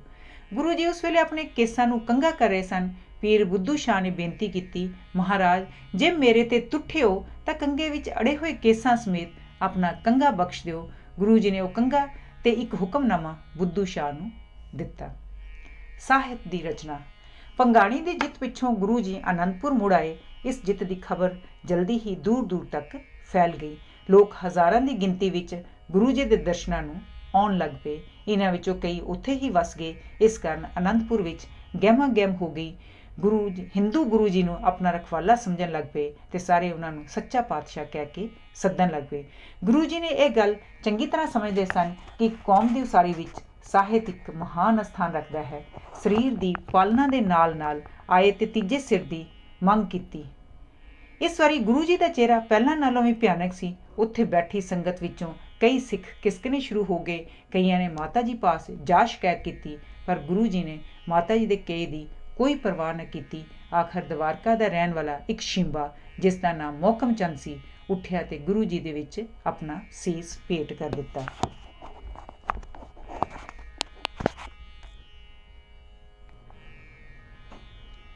ਉੱਥੇ ਬੈਠੀ ਸੰਗਤ ਵਿੱਚੋਂ ਕਈ ਸਿੱਖ ਖਿਸਕਣੇ ਸ਼ੁਰੂ ਹੋ ਗਏ। ਕਈਆਂ ਨੇ ਮਾਤਾ ਜੀ ਪਾਸ ਜਾ ਸ਼ਿਕਾਇਤ ਕੀਤੀ, ਪਰ ਗੁਰੂ ਜੀ ਨੇ ਮਾਤਾ ਜੀ ਦੇ ਕਹੇ ਦੀ ਕੋਈ ਪਰਵਾਹ ਨਾ ਕੀਤੀ। ਆਖਰ ਦਵਾਰਕਾ ਦਾ ਰਹਿਣ ਵਾਲਾ ਇੱਕ ਸ਼ਿੰਬਾ, ਜਿਸ ਦਾ ਨਾਮ ਮੋਹਕਮ ਚੰਦ ਸੀ, ਉੱਠਿਆ ਤੇ ਗੁਰੂ ਜੀ ਦੀ ਸੇਵਾ ਲਈ ਆਪਣਾ ਸੀਸ ਭੇਟ ਕੀਤਾ। ਗੁਰੂ ਜੀ ਵੀ ਉਹਨੂੰ ਖਿੱਚ ਕੇ ਤੰਬੂ ਦੇ ਅੰਦਰ ਲੈ ਗਏ। ਪਹਿਲਾਂ ਵਾਂਗ ਹੀ ਤਲਵਾਰ ਦੇ ਚੱਲਣ ਅਤੇ ਇੱਕ ਸਿਰ ਦੇ ਧੜ ਤੋਂ ਅਲੱਗ ਹੋਣ ਦੀ ਆਵਾਜ਼ ਆਈ। ਗੁਰੂ ਜੀ ਨੇ 2 ਵਾਰੀ ਹੋਰ ਇਸੇ ਤਰ੍ਹਾਂ ਹੀ ਕੀਤਾ। ਚੌਥੀ ਵਾਰ ਬਿੰਦਰਾ ਦਾ ਰਹਿਣ ਵਾਲਾ ਸਾਹਿਬ ਚੰਦ ਨਾਈ ਆਪਣੇ 5ਵੀਂ ਵਾਰ ਜਗਨਨਾਥ ਦਾ ਰਹਿਣ ਵਾਲਾ ਹਿੰਮਤ ਰਾਏ ਝੂਰ ਸੀ, ਜਿਸ ਨੇ ਆਪਣੇ ਸੀਸ ਭੇਟ ਕੀਤੇ। 5ਵਾਂ ਸੀਸ ਲੈਣ ਪਿੱਛੋਂ ਗੁਰੂ ਜੀ ਕਾਫੀ ਚਿਰ ਤੰਬੂ ਅੰਦਰ ਹੀ ਰਹੇ। ਸਿੱਖਾਂ ਦਾ ਮਨ ਡਰ ਤੇ ਘਬਰਾਹਟ ਨਾਲ ਡੋਲਿਆ ਹੋਇਆ ਸੀ। ਉਹਨਾਂ ਦਾ ਖਿਆਲ ਸੀ ਕਿ ਗੁਰੂ ਜੀ ਸਾਰੀ ਸੰਗਤ ਨੂੰ ਸ਼ਹੀਦ ਕਰਕੇ ਹੀ ਸਾਹ ਲੈਣਗੇ। ਪਰ ਇਸ ਵਾਰੀ ਜਦ ਗੁਰੂ ਜੀ ਤੰਬੂ ਵਿੱਚੋਂ ਬਾਹਰ ਨਿਕਲੇ ਤਾਂ ਉਹਨਾਂ ਦੀ ਤਲਵਾਰ ਮਿਆਨ ਵਿੱਚ ਸੀ ਤੇ ਉਹਨਾਂ ਦੇ ਚਿਹਰੇ ਤੇ ਇਲਾਹੀ ਨੂਰ ਸੀ। ਉਹਨਾਂ ਨਾਲ ਕੇਸਰੀ ਬਾਣਾ ਪਹਿਨੀ ਉਹੀ 5 ਸਿੱਖ ਸਨ ਜਿਨ੍ਹਾਂ ਨੇ ਗੁਰੂ ਜੀ ਨੂੰ ਆਪਣੇ ਸੀਸ ਭੇਟ ਕੀਤੇ ਸਨ। ਉਹਨਾਂ ਦੇ ਚਿਹਰੇ ਤੇ ਵੀ ਗੁਰੂ ਜੀ ਦੇ ਚਿਹਰੇ ਵਰਗਾ ਨੂਰ ਸੀ। ਹੁਣ ਸਭ ਨੂੰ ਸਮਝ ਆਈ ਕਿ ਸਭ ਗੁਰੂ ਜੀ ਦਾ ਇੱਕ ਕੌਤਕ ਸੀ। ਤੰਬੂ ਅੰਦਰ ਗੁਰੂ ਜੀ ਨੇ 5 ਬੱਕਰੇ ਬੰਨੇ ਹੋਏ ਸਨ ਤੇ ਗੁਰੂ ਜੀ ਦੀ ਤਲਵਾਰ ਇਹਨਾਂ ਸਿੱਖਾਂ ਦੀਆਂ ਗਰਦਨ ਤੇ ਨਹੀਂ, ਬਲਕਿ ਬੱਕਰਿਆਂ ਦੀਆਂ ਗਰਦਨਾਂ ਤੇ ਚੱਲਦੀ ਸੀ। ਇਹ ਸਾਰੀ ਖੇਡ ਸਿੱਖਾਂ ਦਾ ਇਮਤਿਹਾਨ ਲੈਣ ਲਈ ਰਚੀ ਗਈ ਸੀ। ਹੁਣ ਸਭ ਪਛਤਾ ਰਹੇ ਸਨ ਕਿ ਉਹਨਾਂ ਨੇ ਆਪਣਾ ਸੀਸ ਭੇਟ ਕਰਕੇ ਕਿਉਂ ਨਾ ਗੁਰੂ ਜੀ ਦੀ ਖੁਸ਼ੀ ਪ੍ਰਾਪਤ ਕੀਤੀ। ਸੰਗਤ ਦੇ ਮਨ ਦੀ ਗੱਲ ਨੂੰ ਭਾਂਪਦੇ ਹੋਏ ਗੁਰੂ ਜੀ ਨੇ ਕਿਹਾ, ਜਦੋਂ ਗੁਰੂ ਨਾਨਕ ਦੇਵ ਜੀ ਨੇ ਆਪਣੇ ਸਿੱਖਾਂ ਦੀ ਪ੍ਰੀਖਿਆ ਲਈ ਸੀ ਤਾਂ ਕੇਵਲ ਇੱਕੋ ਇੱਕ ਲਹਿਣਾ ਜਿਹੀ ਨਿਤਰੇ ਸਨ, ਪਰ ਮੈਨੂੰ ਬਹੁਤ ਖੁਸ਼ੀ ਹੈ ਕਿ ਹੁਣ ਇੱਕ ਦੀ ਥਾਂ 5 ਨਿਤਰੇ ਨੇ। ਹੁਣ ਮੈਨੂੰ ਪੂਰਾ ਯਕੀਨ ਹੋ ਗਿਆ ਹੈ ਕਿ ਸਿੱਖ ਆਪਣੀ ਕੌਮ ਤੇ ਦੇਸ਼ ਨੂੰ ਬਚਾਉਣ ਲਈ ਆਪਣਾ ਸਭ ਕੁਝ ਕੁਰਬਾਨ ਕਰ ਸਕਣਗੇ। ਇਹ 5 ਜਿਨ੍ਹਾਂ ਨੇ ਆਪਣੇ ਸੀਸ ਮੇਰੇ ਹਵਾਲੇ ਕੀਤੇ ਨੇ ਮੈਨੂੰ ਖਾਸ ਪਿਆਰੇ ਨੇ ਤੇ ਇਹ ਮੇਰਾ ਰੂਪ ਨੇ। ਤੁਸੀਂ ਬਾਕੀ ਜਾਣੇ ਪਛਤਾਵਾ ਨਾ ਕਰੋ ਤੇ ਤਿਆਰ ਹੋ ਜਾਓ। ਵਕਤ ਆਉਣ ਤੇ ਮੈਨੂੰ ਤੁਹਾਡੇ ਸਿਰਾਂ ਦੀ ਵੀ ਲੋੜ ਪਵੇਗੀ। ਅਗਲੇ ਪਲਕ ਵਿਸਾਖੀ ਸੀ। ਗੁਰੂ ਜੀ ਦੀ ਚਿੱਟੀ ਪੁਸ਼ਾਕ ਪਹਿਨੀ ਦਰਬਾਰ ਵਿੱਚ ਆਏ। ਉਹਨਾਂ ਨੇ ਕਿਹਾ, ਅੱਜ ਤੋਂ ਜੋ ਵੀ ਸਿੱਖ ਸੱਜਣਾ ਚਾਹੇਗਾ ਉਹਨੂੰ ਖੰਡੇ ਦਾ ਅੰਮ੍ਰਿਤ ਛਕਣਾ ਪਵੇਗਾ। ਇਸ ਦੇ ਪੀਣ ਨਾਲ ਸਿੱਖ ਸ਼ੇਰ ਬਣ ਜਾਣਗੇ। ਇਸ ਤੋਂ ਇਲਾਵਾ ਹਰ ਸਿੱਖ ਆਪਣੇ ਨਾਂ ਨਾਲ ਸਿੰਘ ਦਾ ਸ਼ਬਦ ਲਾਏਗਾ। ਸ਼ੇਰਾਂ ਦੇ ਇਸ ਦਲ ਵਿੱਚ ਹਰ ਜਾਤ ਤੇ ਮਨੁੱਖ ਨੂੰ ਆਉਣ ਦੀ ਆਗਿਆ ਹੋਵੇਗੀ। ਇਸ ਪਿੱਛੋਂ ਗੁਰੂ ਜੀ ਨੇ 5 ਪਿਆਰਿਆਂ ਨੂੰ ਅੰਮ੍ਰਿਤ ਛਕਾਇਆ ਤੇ ਉਹਨਾਂ ਨੂੰ ਕਿਹਾ, ਤੁਸੀਂ ਅੰਮ੍ਰਿਤ ਛਕ ਕੇ ਸਿੰਘ ਸੱਜ ਗਏ ਹੋ। ਹੁਣ ਤੋਂ ਮਜ਼ਲੂਮਾਂ ਦੀ ਸੇਵਾ ਕਰਨੀ ਤੇ ਜ਼ਾਲਮਾਂ ਦਾ ਨਾਸ਼ ਕਰਨਾ, ਹੱਕ ਦੀ ਕਮਾਈ ਕਰਨੀ ਤੇ ਵੰਡ ਕੇ ਖਾਣਾ ਤੁਹਾਡਾ ਧਰਮ ਹੋਵੇਗਾ। ਨਾ ਹੀ ਤੁਸੀਂ ਕਿਸੇ ਦਾ ਗੁਲਾਮ ਬਣ ਕੇ ਰਹਿਣਾ ਏ, ਨਾ ਹੀ ਕਿਸੇ ਤੋਂ ਭਿੱਖਿਆ ਮੰਗਣੀ ਏ। ਨਸ਼ੇ ਵਾਲੀਆਂ ਚੀਜ਼ਾਂ ਦੇ ਨੇੜੇ ਨਹੀਂ ਜਾਣਾ। 5 ਕਕਾਰਾਂ, ਕੇਸ, ਕੰਗਾ, ਕੜਾ, ਕਿਰਪਾਨ ਤੇ ਕਸ਼ਹਿਰਾ ਦੀ ਰਹਿਤ ਰੱਖਣੀ ਜ਼ਰੂਰੀ ਹੋਵੇਗੀ। ਇਹ ਦੱਸਣ ਲਈ ਕਿ ਸਿੱਖਾਂ ਵਿੱਚ ਕੋਈ ਊਚ ਨੀਚ ਨਹੀਂ ਤੇ ਗੁਰੂ ਜੀ ਆਪ ਵੀ ਉਹਨਾਂ ਵਿੱਚੋਂ ਹੀ ਹਨ। ਗੁਰੂ ਜੀ ਨੇ ਆਪ ਵੀ 5 ਪਿਆਰਿਆਂ ਤੋਂ ਅੰਮ੍ਰਿਤ ਛਕਿਆ ਤੇ 25,000 ਹੋਰ ਸੰਗਤ ਨੂੰ ਛਕਾਇਆ। ਇਸ ਤਰ੍ਹਾਂ ਗੁਰੂ ਜੀ ਨੇ ਸਿੱਖਾਂ ਵਿੱਚੋਂ ਜ਼ਾਤ ਪਾਤ ਦਾ ਫਰਕ ਦੂਰ ਕਰ ਦਿੱਤਾ। ਸਭ ਸਿੱਖ ਨਰੋਲ ਭਰਾਵਾਂ ਦੀ ਇੱਕ ਨਿਰਾਲੀ ਕੌਮ ਬਣ ਗਏ। ਉਹਨਾਂ ਵਿੱਚੋਂ ਫੁੱਟ ਦੂਰ ਹੋ ਗਈ ਤੇ ਏਕਤਾ ਆ ਗਈ। ਕੋਈ ਵੀ ਸੰਸਥਾ ਜਿਸ ਵਿੱਚ ਫੁੱਟ ਹੋਵੇ ਤਰੱਕੀ ਨਹੀਂ ਕਰ ਸਕਦੀ। ਸਿੱਖਾਂ ਦੇ ਨਾਂ ਨਾਲ ਸਿੰਘ ਸ਼ਬਦ ਲਾਉਣ ਨਾਲ ਉਹਨਾਂ ਦੇ ਚਰਿੱਤਰ ਤੇ ਬੜਾ ਡੂੰਘਾ ਅਸਰ ਪਿਆ। ਸਭ ਸਿੱਖ ਆਪਣੇ ਆਪ ਨੂੰ ਸ਼ੇਰ ਸਮਝਣ ਲੱਗ ਪਏ। ਡਰ ਬੁਜ਼ਦਿਲੀ ਉਹਨਾਂ ਤੋਂ ਕੋਹਾਂ ਦੂਰ ਭੱਜ ਗਏ। ਗੁਰੂ ਜੀ ਨੇ ਤਲਵਾਰ ਨੂੰ ਸਭ ਸ਼ਸਤਰਾਂ ਤੋਂ ਜ਼ਿਆਦਾ ਮਹਾਨਤਾ ਦਿੱਤੀ, ਕਿਉਂਕਿ ਇਹ ਮਜ਼ਲੂਮਾਂ ਦੀ ਸਹਾਇਕ ਹੈ ਤੇ ਜ਼ਾਲਮਾਂ ਦਾ ਨਾਸ਼ ਕਰਦੀ ਹੈ। ਬਹਾਦਰੀ ਦੀ ਪ੍ਰਸ਼ੰਸਾ। ਸੰਗਤਾਂ ਗੁਰੂ ਜੀ ਦੇ ਦਰਸ਼ਨਾਂ ਲਈ ਦੂਰੋਂ ਅਨੰਦਪੁਰ ਆਉਂਦੀਆਂ ਸਨ। ਇੱਕ ਵਾਰੀ ਮਾਝੇ ਤੋਂ ਕੋਈ ਸੰਗਤ ਅਨੰਦਪੁਰ ਵੱਲ ਆ ਰਹੀ ਸੀ। ਗਰਮੀ ਬੜੀ ਸੀ, ਇਸ ਲਈ ਸਭ ਜਣੇ ਦੁਪਹਿਰ ਗੁਜ਼ਾਰਨ ਲਈ ਜੰਗਲ ਵਿੱਚ ਇੱਕ ਖੂਹ ਲਾਗੇ ਠਹਿਰ ਗਏ। ਉਹਨਾਂ ਨਾਲ ਇੱਕ ਜਵਾਨ ਇਸਤਰੀ ਵੀ ਸੀ। ਉਹ ਰਾਹ ਵਿੱਚ ਠਹਿਰਨਾ ਨਹੀਂ ਸੀ ਚਾਹੁੰਦੀ। ਉਹ ਆਪਣੀ ਘੋੜੀ ਤੇ ਇਕੱਲੀ ਹੀ ਅਗਾਂਹ ਤੁਰ ਪਈ।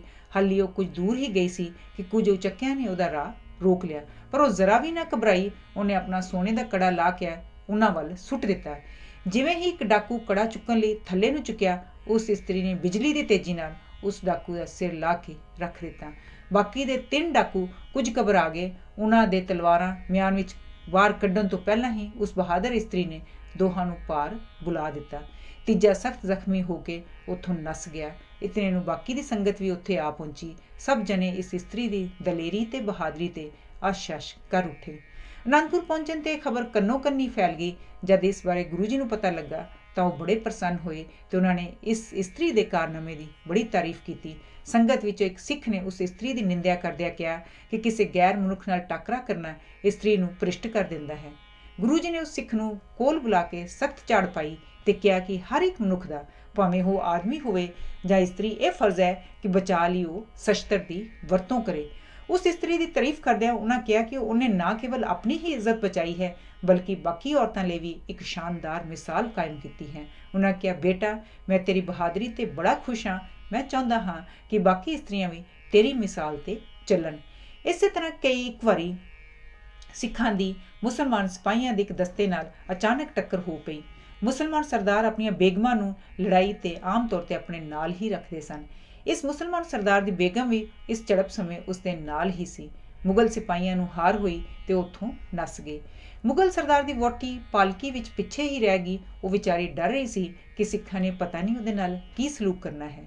ਪਾਲਕੀ ਨੂੰ ਉੱਥੇ ਪਈ ਵੇਖ ਕੇ ਜਦ ਸਿੱਖ ਜਥੇਦਾਰ ਲਾਗੇ ਆਇਆ ਤਾਂ ਉਹਨੂੰ ਪਤਾ ਲੱਗਾ ਕਿ ਉਸ ਵਿੱਚ ਇੱਕ ਜਵਾਨ ਮੁਸਲਮਾਨ ਇਸਤਰੀ ਬੈਠੀ ਹੈ। ਉਹਨੇ ਉਸੇ ਵੇਲੇ 4 ਸਿੱਖ ਸਿਪਾਹੀਆਂ ਦੀ ਹਿਫਾਜ਼ਤ ਵਿੱਚ ਉਸ ਇਸਤਰੀ ਨੂੰ ਗੁਰੂ ਜੀ ਦੀ ਹਜ਼ੂਰੀ ਵਿੱਚ ਭੇਜ ਦਿੱਤਾ। ਜਦ ਗੁਰੂ ਜੀ ਨੂੰ ਸਾਰੀ ਗੱਲ ਦੱਸੀ ਗਈ ਤਾਂ ਉਹਨਾਂ ਨੇ ਸਿੱਖ ਜਥੇਦਾਰ ਨੂੰ ਪੁੱਛਿਆ ਕਿ ਕਿਸੇ ਸਿੱਖ ਨੇ ਉਸ ਇਸਤਰੀ ਨਾਲ ਬਦਸਲੂਕੀ ਤਾਂ ਨਹੀਂ ਕੀਤੀ। ਜਥੇਦਾਰ ਨੇ ਉੱਤਰ ਦਿੱਤਾ ਕਿ ਬਦਸਲੂਕੀ ਕਰਨੀ ਤਾਂ ਇੱਕ ਪਾਸੇ ਰਹੀ, ਕਿਸੇ ਸਿੱਖ ਨੇ ਪਰਦਾ ਚੁੱਕ ਕੇ ਵੀ ਨਹੀਂ ਵੇਖਿਆ ਕਿ ਇਸ ਵਿੱਚ ਕੌਣ ਹੈ। ਗੁਰੂ ਜੀ ਨੇ ਇਹ ਸੁਣ ਕੇ ਸਿੱਖ ਸਿਪਾਹੀਆਂ ਦੇ ਉੱਚੇ ਚਰਿੱਤਰ ਨੂੰ ਬੜਾ ਸਲਾਹਿਆ ਤੇ ਕਿਹਾ, ਕਿਸੇ ਇਸਤਰੀ ਤੇ ਹੱਥ ਚੁੱਕਣਾ ਸਿੱਖ ਧਰਮ ਦੇ ਵਿਰੁੱਧ ਹੈ। ਹਰ ਸਿੱਖ ਨੂੰ ਚਾਹੀਦਾ ਹੈ ਕਿ ਉਹ ਹਰ ਇਸਤਰੀ ਨੂੰ, ਭਾਵੇਂ ਉਹ ਕਿਸੇ ਵੀ ਜਾਤ ਜਾਂ ਧਰਮ ਦੀ ਕਿਉਂ ਨਾ ਹੋਵੇ, ਆਪਣੀ ਮਾਤਾ, ਭੈਣ ਜਾਂ ਧੀ ਸਮਝੇ। ਇਸਤਰੀ ਦੀ ਇੱਜ਼ਤ ਸਿੱਖ ਦੀ ਇੱਜ਼ਤ ਹੈ। ਇਸ ਪਿੱਛੋਂ ਗੁਰੂ ਜੀ ਨੇ ਉਸ ਇਸਤਰੀ ਦਾ ਟਿਕਾਣਾ ਪਤਾ ਕਰਕੇ ਉਹਨੂੰ ਉੱਥੇ ਭੇਜ ਦਿੱਤਾ। ਮੁਗਲਾਂ ਨਾਲ ਯੁੱਧ। ਜਦ ਬ੍ਰਾਹਮਣਾਂ ਨੇ ਵੇਖਿਆ ਕਿ ਗੁਰੂ ਜੀ ਜਾਤ ਪਾਤ ਦਾ ਜ਼ਰਾ ਵੀ ਭਿੰਨ ਭੇਦ ਨਹੀਂ ਕਰਦੇ ਤੇ ਹਿੰਦੂ ਧਰਮ ਦੀ ਮਰਿਆਦਾ ਭੰਗ ਕਰ ਰਹੇ ਹਨ, ਤਾਂ ਉਹਨਾਂ ਨੇ ਪਹਾੜੀ ਰਾਜਿਆਂ ਨੂੰ ਉਹਨਾਂ ਵਿਰੁੱਧ ਭੜਕਾਇਆ। ਪਹਾੜੀ ਰਾਜੇ ਪਹਿਲੋਂ ਹੀ ਗੁਰੂ ਜੀ ਤੋਂ ਸਤੇ ਬੈਠੇ ਸਨ, ਪਰ ਉਹਨਾਂ ਨੂੰ ਇਹ ਪਤਾ ਸੀ ਕਿ ਇਕੱਲਿਆਂ ਉਹ ਗੁਰੂ ਜੀ ਦਾ ਵਾਲ ਵੀ ਵਿੰਗਾ ਨਹੀਂ ਕਰ ਸਕਦੇ। ਇਸ ਲਈ ਉਹਨਾਂ ਨੇ ਔਰੰਗਜ਼ੇਬ ਨੂੰ ਇੱਕ ਚਿੱਠੀ ਲਿਖੀ, ਗੁਰੂ ਜੀ ਹਿੰਦੂ ਤੇ ਮੁਸਲਮਾਨ ਧਰਮ ਦੋਹਾਂ ਦੇ ਸਾਂਝੇ ਵੈਰੀ ਹਨ। ਜੇ ਉਹਨਾਂ ਦੀ ਸ਼ਕਤੀ ਹੁਣੇ ਨਾ ਖਤਮ ਕੀਤੀ ਗਈ ਤਾਂ ਉਹਨਾਂ ਨੇ ਸਾਡੇ ਦੋਹਾਂ ਧਰਮਾਂ ਨੂੰ ਖਤਮ ਕਰ ਦੇਣਾ ਹੈ। ਇਹ ਗੱਲ ਔਰੰਗਜ਼ੇਬ ਨੂੰ ਜਚੀ। ਉਹਨੇ ਅਨੰਦਪੁਰ ਦਾ ਘੇਰਾ ਕੱਤਣ ਲਈ ਇੱਕ ਤਕੜੀ ਫੌਜ ਭੇਜ ਦਿੱਤੀ। ਲਾਹੌਰ ਅਤੇ ਸਰਹੰਦ ਦੇ ਸੂਬਿਆਂ ਤੇ ਪਹਾੜੀ ਰਾਜਿਆਂ ਦੀਆਂ ਫੌਜਾਂ ਵੀ ਉਸ ਨਾਲ ਆ ਰਲੀਆਂ। ਇਸ ਲਸ਼ਕਰ ਨੇ ਅਨੰਦਪੁਰ ਨੂੰ ਚਾਰੇ ਪਾਸਿਓਂ ਘੇਰ ਲਿਆ। ਕਈ ਦਿਨ ਘਮਸਾਨ ਦੀ ਲੜਾਈ ਹੁੰਦੀ ਰਹੀ।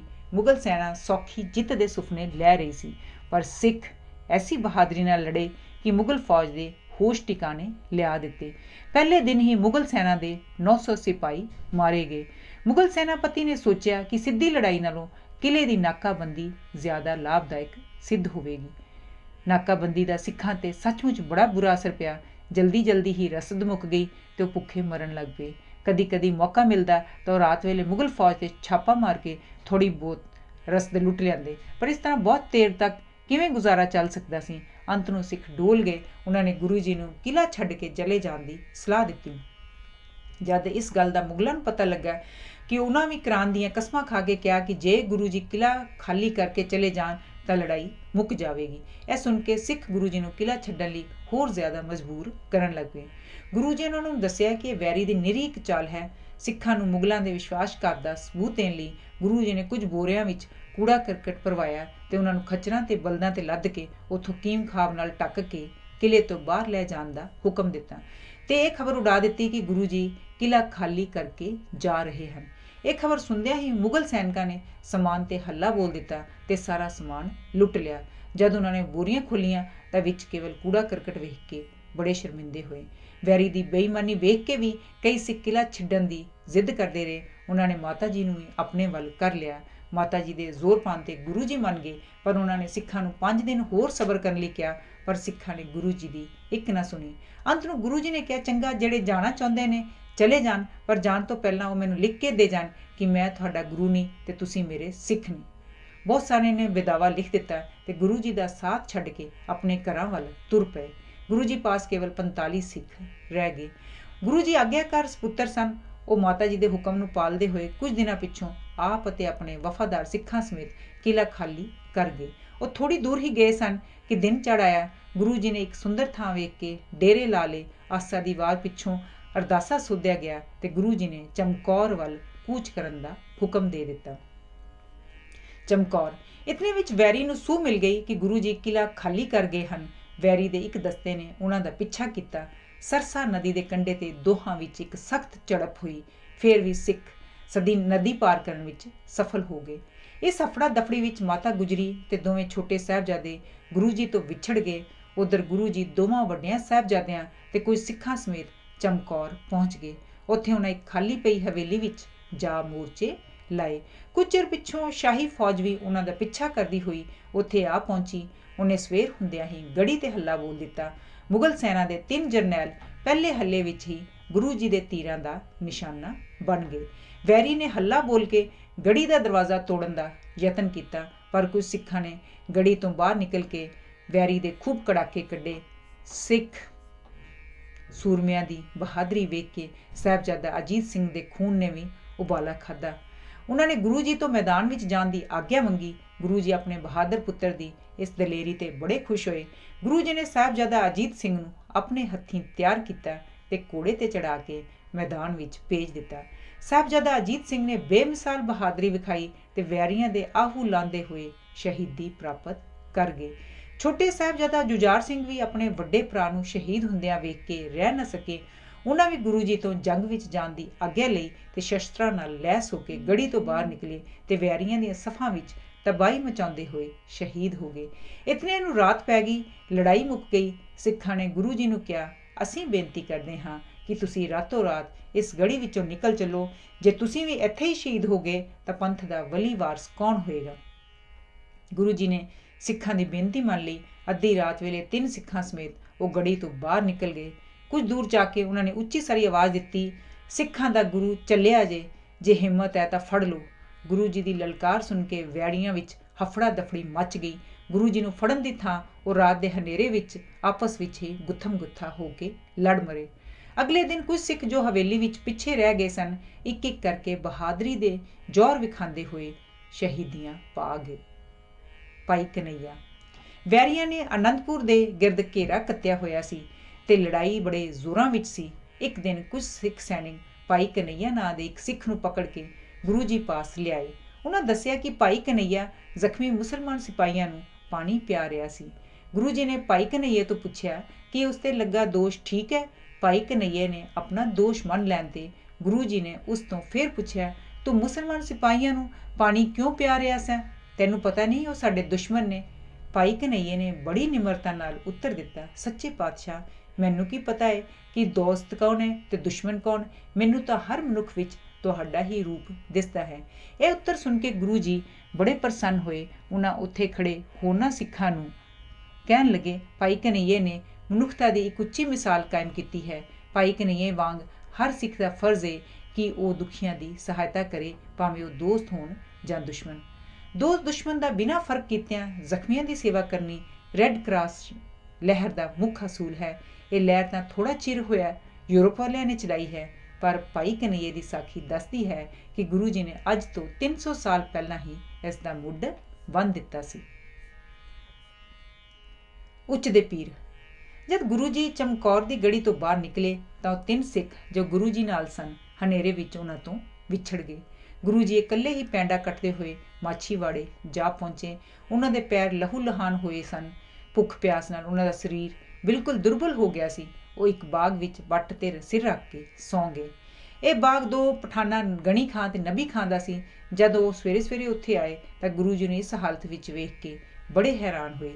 ਇਹ ਦੋਵੇਂ ਕਈ ਵਾਰ ਗੁਰੂ ਜੀ ਪਾਸ ਘੋੜੇ ਵੇਚਣ ਆਉਂਦੇ ਹੁੰਦੇ ਸਨ। ਗੁਰੂ ਜੀ ਇਹਨਾਂ ਨਾਲ ਬੜਾ ਚੰਗਾ ਸਲੂਕ ਕਰਦੇ ਸਨ, ਇਸ ਲਈ ਇਹਨਾਂ ਦਾ ਗੁਰੂ ਜੀ ਨਾਲ ਬੜਾ ਪਿਆਰ ਸੀ। ਉਹਨਾਂ ਗੁਰੂ ਜੀ ਦੀ ਬੜੀ ਟਹਿਲ ਸੇਵਾ ਕੀਤੀ, ਛਾਲਿਆਂ ਦੀ ਮਲਮ ਪੱਟੀ ਕੀਤੀ ਤੇ ਪੀਣ ਲਈ ਤਾਜ਼ਾ ਦੁੱਧ ਲਿਆ ਦਿੱਤਾ। ਕੁਝ ਦਿਨ ਉਹਨਾਂ ਪਾਸ ਆਰਾਮ ਕਰਕੇ ਗੁਰੂ ਜੀ 9/9 ਹੋ ਗਏ। ਮੁਗਲ ਸਿਪਾਹੀਆਂ ਨੂੰ ਵੀ ਸੂਹ ਮਿਲ ਗਈ ਕਿ ਗੁਰੂ ਜੀ ਮਾਛੀਵਾੜੇ ਵਿੱਚ ਹਨ। ਉਹਨਾਂ ਨੇ ਚੱਬਦੇ ਹੀ ਮਾਛੀਵਾੜੇ ਨੂੰ ਆ ਘੇਰਿਆ। ਨਬੀ ਖਾਂ ਤੇ ਗਣੀ ਖਾਂ ਨੇ ਗੁਰੂ ਜੀ ਨੂੰ ਇਸ ਘੇਰੇ ਵਿੱਚੋਂ ਬਚ ਕੇ ਨਿਕਲ ਜਾਣ ਵਿੱਚ ਪੂਰਾ ਸਹਿਯੋਗ ਦਿੱਤਾ। ਮੁਸਲਮਾਨ ਫਕੀਰਾਂ ਦੇ ਪਹਿਨਣ ਵਾਲਾ ਇੱਕ ਨੀਲਾ ਚੋਲਾ ਬਣਵਾਇਆ ਗਿਆ। ਉਹ ਪਹਿਨ ਕੇ ਤੇ ਕੇਸ ਖੁੱਲ੍ਹੇ ਛੱਡ ਕੇ ਗੁਰੂ ਜੀ ਨੇ ਉੱਚ ਦੇ ਪੀਰ ਦਾ ਭੇਸ ਵਟਾ ਲਿਆ। 2-3 ਸਿੱਖਾਂ ਦੀ ਮਦਦ ਨਾਲ ਨਬੀ ਖਾਂ ਤੇ ਗਣੀ ਖਾਂ ਗੁਰੂ ਜੀ ਨੂੰ ਉੱਚ ਦੇ ਪੀਰ ਦੇ ਰੂਪ ਵਿੱਚ ਪਾਲਕੀ ਵਿੱਚ ਬਿਠਾ ਕੇ ਸ਼ਹਿਰੋਂ ਬਾਹਰ ਲੈ ਗਏ। ਰਾਹ ਵਿੱਚ ਉਹਨਾਂ ਨੂੰ ਕੁਝ ਮੁਗਲ ਸੈਨਿਕ ਮਿਲੇ। ਉਹਨਾਂ ਨੇ ਗੁਰੂ ਜੀ ਤੇ ਕੁਝ ਸ਼ੱਕ ਪੈ ਗਿਆ। ਉਹਨਾਂ ਨੇ ਪੁੱਛ-ਗਿੱਛ ਕਰਨ ਤੇ ਦੋਹਾਂ ਪਠਾਨਾਂ ਨੇ ਕਿਹਾ, ਇਹ ਉੱਚ ਦੇ ਪੀਰ ਨੇ, ਅਸੀਂ ਇਹਨਾਂ ਦੇ ਸੇਵਕ ਹਾਂ ਤੇ ਪੀਰ ਜੀ ਨੂੰ ਇਹਨਾਂ ਦੇ ਚੇਲਿਆਂ ਵੱਲ ਲੈ ਜਾ ਰਹੇ ਹਨ। ਇਹ ਪਰਖਣ ਲਈ ਕਿ ਉਹ ਸਾਰੇ ਸੱਚਮੁੱਚ ਮੁਸਲਮਾਨ ਹਨ। ਮੁਗਲ ਅਫਸਰ ਨੇ ਗੁਰੂ ਜੀ ਅਤੇ ਉਹਨਾਂ ਦੇ ਸਾਥੀਆਂ ਨੂੰ ਆਪਣੇ ਨਾਲ ਖਾਣਾ ਖਾਣ ਲਈ ਕਿਹਾ। ਨਬੀ ਖਾਂ ਤੇ ਗਣੀ ਖਾਂ ਨੇ ਉੱਤਰ ਦਿੱਤਾ, ਸਾਨੂੰ ਤੁਹਾਡੇ ਨਾਲ ਖਾਣ ਪੀਣ ਵਿੱਚ ਕੋਈ ਉਜ਼ਰ ਨਹੀਂ, ਪਰ ਪੀਰ ਜੀ ਨੇ ਰੋਜ਼ਾ ਰੱਖਿਆ ਹੋਇਆ ਹੈ, ਇਸ ਲਈ ਉਹ ਖਾਣਾ ਨਹੀਂ ਖਾਣਗੇ। ਬਾਕੀ ਸਭ ਨੇ ਮੁਗਲ ਸਿਪਾਹੀਆਂ ਨਾਲ ਖਾਣਾ ਖਾ ਲਿਆ। ਸਿੱਖਾਂ ਨੇ ਖਾਣੇ ਵਿੱਚ ਕਿਰਪਾਨ ਫੇਰ ਕੇ ਖਾਣੇ ਨੂੰ ਸੁੱਚਾ ਕਰ ਲਿਆ। ਫਿਰ ਵੀ ਮੁਗਲ ਅਫਸਰ ਦਾ ਸ਼ੱਕ ਦੂਰ ਨਾ ਹੋਇਆ। ਉਹਨੇ ਉੱਥੋਂ ਦੇ ਰਹਿਣ ਵਾਲੇ ਕਾਜ਼ੀ ਪੀਰ ਮੁਹੰਮਦ ਨੂੰ ਉੱਚ ਦੇ ਪੀਰ ਨੂੰ ਪਛਾਣਨ ਲਈ ਸੱਦ ਭੇਜਿਆ। ਕਾਜ਼ੀ ਪੀਰ ਮੁਹੰਮਦ ਗੁਰੂ ਜੀ ਨੂੰ ਛੋਟਿਆਂ ਹੁੰਦਿਆਂ ਫਾਰਸੀ ਪੜ੍ਹਾਉਂਦਾ ਹੁੰਦਾ ਸੀ। ਉਹ ਗੁਰੂ ਜੀ ਨੂੰ ਬੜਾ ਪਿਆਰ ਕਰਦਾ ਸੀ। ਉਹਨੇ ਮੁਗਲ ਸਿਪਾਹੀਆਂ ਨੂੰ ਕਿਹਾ, ਇਹ ਸੱਚਮੁੱਚ ਉੱਚ ਦੇ ਪੀਰ ਨੇ, ਤੁਸੀਂ ਇਹਨਾਂ ਤੇ ਸ਼ੱਕ ਕਰਕੇ ਬੜਾ ਪਾਪ ਕੀਤਾ ਜੇ। ਇਸ ਤੇ ਮੁਗਲ ਸਿਪਾਹੀਆਂ ਨੇ ਗੁਰੂ ਜੀ ਤੋਂ ਖਿਮਾ ਮੰਗੀ ਤੇ ਉਹਨਾਂ ਨੂੰ ਅਗਾਂਹ ਜਾਣ ਦੀ ਆਗਿਆ ਦੇ ਦਿੱਤੀ। ਇਸ ਤਰ੍ਹਾਂ ਨਬੀ ਖਾਂ ਤੇ ਗਣੀ ਖਾਂ ਨੇ ਗੁਰੂ ਜੀ ਨੂੰ ਲੁਧਿਆਣੇ ਮਹੰਤ ਕਿਰਪਾਲ ਪਾਸ ਪਹੁੰਚਾ ਦਿੱਤਾ। ਇਹ ਉਹ ਸੂਰਮਾ ਸੀ ਜਿਹਨੇ ਪੰਗਾਣੀ ਦੇ ਯੁੱਧ ਵਿੱਚ ਪਠਾਨਾਂ ਦੇ ਜਰਨੈਲ ਹਯਾਤ ਖਾਂ ਨੂੰ ਭੰਗ ਦੇ ਕੋਟੇ ਨਾਲ ਹੀ ਚਿੱਤ ਕਰ ਦਿੱਤਾ ਸੀ। ਇੱਥੋਂ ਦੋਵੇਂ ਪਠਾਨ ਗੁਰੂ ਜੀ ਤੋਂ ਆਗਿਆ ਲੈ ਕੇ ਵਾਪਸ ਚਲੇ ਗਏ। ਜਾਣ ਲੱਗਿਆਂ ਗੁਰੂ ਜੀ ਨੇ ਉਹਨਾਂ ਨੂੰ ਇੱਕ ਸੋਨੇ ਦਾ ਕੜਾ ਤੇ ਇੱਕ ਹੁਕਮਨਾਮਾ ਦਿੱਤਾ। ਇੱਥੋਂ ਚੱਲ ਕੇ ਗੁਰੂ ਜੀ ਜਦਪੁਰੇ ਵਿੱਚ ਇੱਕ ਰਾਏ ਕੱਲਾ ਨਾਂ ਦੇ ਮੁਸਲਮਾਨ ਪਾਸ ਜਾ ਠਹਿਰੇ। ਇਹ ਜਗਰਾਓਂ ਦੇ ਇਲਾਕੇ ਦਾ ਚੌਧਰੀ ਸੀ ਤੇ ਬੜਾ ਨਿਡਰ ਸੀ। ਇਹਨੇ ਗੁਰੂ ਜੀ ਦਾ ਨਿੱਘਾ ਸਵਾਗਤ ਕੀਤਾ। ਗੁਰੂ ਜੀ ਆਪਣੇ ਮਾਤਾ ਜੀ ਨਾਲ ਅਤੇ ਛੋਟੇ ਸਾਹਿਬਜ਼ਾਦਿਆਂ ਬਾਰੇ ਜਾਣਨ ਲਈ ਬੜੇ ਉਤਾਵਲੇ ਸਨ। ਇਸ ਲਈ ਉਹਨਾਂ ਨੇ ਰਾਏ ਕੱਲਾ ਨੂੰ ਕਹਿ ਕੇ ਇੱਕ ਦੂਤ ਨੂੰ ਖਬਰ ਲਿਆਉਣ ਲਈ ਸਰਹੰਦ ਵੱਲ ਘੱਲ ਦਿੱਤਾ। ਛੋਟੇ ਸਾਹਿਬਜ਼ਾਦਿਆਂ ਦੀ ਸ਼ਹੀਦੀ। ਉਹ ਦੂਤ ਕੁਝ ਦਿਨਾਂ ਪਿੱਛੋਂ ਬੜਾ ਉਦਾਸ ਚਿੱਤ ਵਾਪਸ ਆਇਆ। ਉਹਨੇ ਭਰੇ ਦਿਲ ਨਾਲ ਦੱਸਿਆ ਕਿ ਮਾਤਾ ਜੀ ਸਰਸਾ ਦੀ ਲੜਾਈ ਤੋਂ ਪਿੱਛੋਂ ਗੁਰੂ ਜੀ ਤੋਂ ਵਿਛੜ ਗਏ ਸਨ। ਉਹਨਾਂ ਨੂੰ ਪਤਾ ਨਹੀਂ ਸੀ ਲੱਗਦਾ ਕਿ ਉਹ ਕਿੱਥੇ ਜਾਣ। ਉੱਥੇ ਅਚਾਨਕ ਉਹਨਾਂ ਦਾ ਪੁਰਾਣਾ ਰਸੋਈਆ ਗੰਗੂ ਮਿਲ ਗਿਆ। ਉਹ ਮਾਤਾ ਜੀ ਤੇ ਸਾਹਿਬਜ਼ਾਦਿਆਂ ਨੂੰ ਆਪਣੇ ਘਰ ਲੈ ਗਿਆ। ਗੰਗੂ ਦਾ ਮਨ ਖੋਟਾ ਸੀ। ਉਹਨੂੰ ਪਤਾ ਲੱਗ ਗਿਆ ਕਿ ਮਾਤਾ ਜੀ ਪਾਸ ਇੱਕ ਪੋਟਲੀ ਵਿੱਚ ਕੁਝ ਗਹਿਣੇ ਤੇ ਸੋਨੇ ਦੀਆਂ ਮੋਹਰਾਂ ਹਨ। ਉਹ ਮੌਕਾ ਤਾੜਦਾ ਰਿਹਾ ਕਿ ਕਦੋਂ ਉਸ ਨੂੰ ਪੋਟਲੀ ਤੇ ਹੱਥ ਫੇਰ ਸਕੇ। ਇੱਕ ਦਿਨ ਮੌਕਾ ਪਾ ਕੇ ਉਹਨੇ ਮਾਤਾ ਜੀ ਦੇ ਸਿਰਹਾਣੇ ਥੱਲਿਓਂ ਪੋਟਲੀ ਕੱਢ ਲਈ। ਸੌਣ ਵੇਲੇ ਜਦ ਮਾਤਾ ਜੀ ਨੇ ਸਿਰਹਾਣੇ ਥੱਲੇ ਹੱਥ ਫੇਰਿਆ ਤਾਂ ਪੋਟਲੀ ਗਾਇਬ ਸੀ। ਮਾਤਾ ਜੀ ਨੇ ਗੰਗੂ ਕੋਲੋਂ ਪੁੱਛਿਆ ਕਿ ਉਹਨੇ ਗਹਿਣਿਆਂ ਦੀ ਪੋਟਲੀ ਤਾਂ ਨਹੀਂ ਵੇਖੀ। ਅੱਗੋਂ ਮਕਾਰ ਗੰਗੂ ਨੇ ਸੱਚੇ ਬਣਨ ਲਈ ਲਾਲ ਪੀਲਾ ਹੋ ਕੇ ਉੱਚੀ ਉੱਚੀ ਰੌਲਾ ਪਾਉਣਾ ਸ਼ੁਰੂ ਕਰ ਦਿੱਤਾ। ਤੁਸੀਂ ਮੇਰੀ ਸੇਵਾ ਦਾ ਇਹ ਬਦਲਾ ਦੇ ਰਹੇ ਹੋ ਕਿ ਮੈਨੂੰ ਚੋਰ ਬਣਾ ਦਿੱਤਾ ਹੈ। ਮੈਂ ਵੀ ਤੁਹਾਨੂੰ ਇਹਦਾ ਸਬਕ ਸਿਖਾ ਕੇ ਹੀ ਛੱਡਾਂਗਾ। ਮਾਤਾ ਜੀ ਡਰ ਗਏ। ਉਹਨਾਂ ਗੰਗੂ ਨੂੰ ਬਥੇਰਾ ਸਮਝਾਇਆ ਪਰ ਉਹ ਬਾਜ਼ ਨਾ ਆਇਆ। ਉਹਨੇ ਕੋਤਵਾਲ ਨੂੰ ਇਤਲਾਹ ਦੇ ਦਿੱਤੀ ਕਿ ਗੁਰੂ ਜੀ ਦੀ ਮਾਤਾ ਤੇ ਉਹਨਾਂ ਦੇ 2 ਛੋਟੇ ਸਾਹਿਬਜ਼ਾਦੇ ਉਹਦੇ ਪਾਸ ਠਹਿਰੇ ਹੋਏ ਹਨ। ਇਹ ਖਬਰ ਮਿਲਦਿਆਂ ਹੀ ਕੋਤਵਾਲ ਨੇ ਮਾਤਾ ਜੀ ਅਤੇ ਦੋਹਾਂ ਸਾਹਿਬਜ਼ਾਦਿਆਂ ਨੂੰ ਫੜ ਕੇ ਸਰਹੰਦ ਪਹੁੰਚਾ ਦਿੱਤਾ।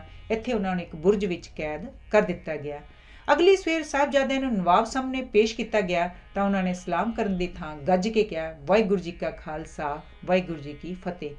ਨਵਾਬ ਦੇ ਇੱਕ ਹਿੰਦੂ ਵਜ਼ੀਰ ਸੁੱਚਾਨੰਦ ਨੇ ਸਾਹਿਬਜ਼ਾਦਿਆਂ ਨੂੰ ਨਵਾਬ ਸਾਹਮਣੇ ਝੁੱਕ ਕੇ ਸਲਾਮ ਕਰਨ ਲਈ ਕਿਹਾ।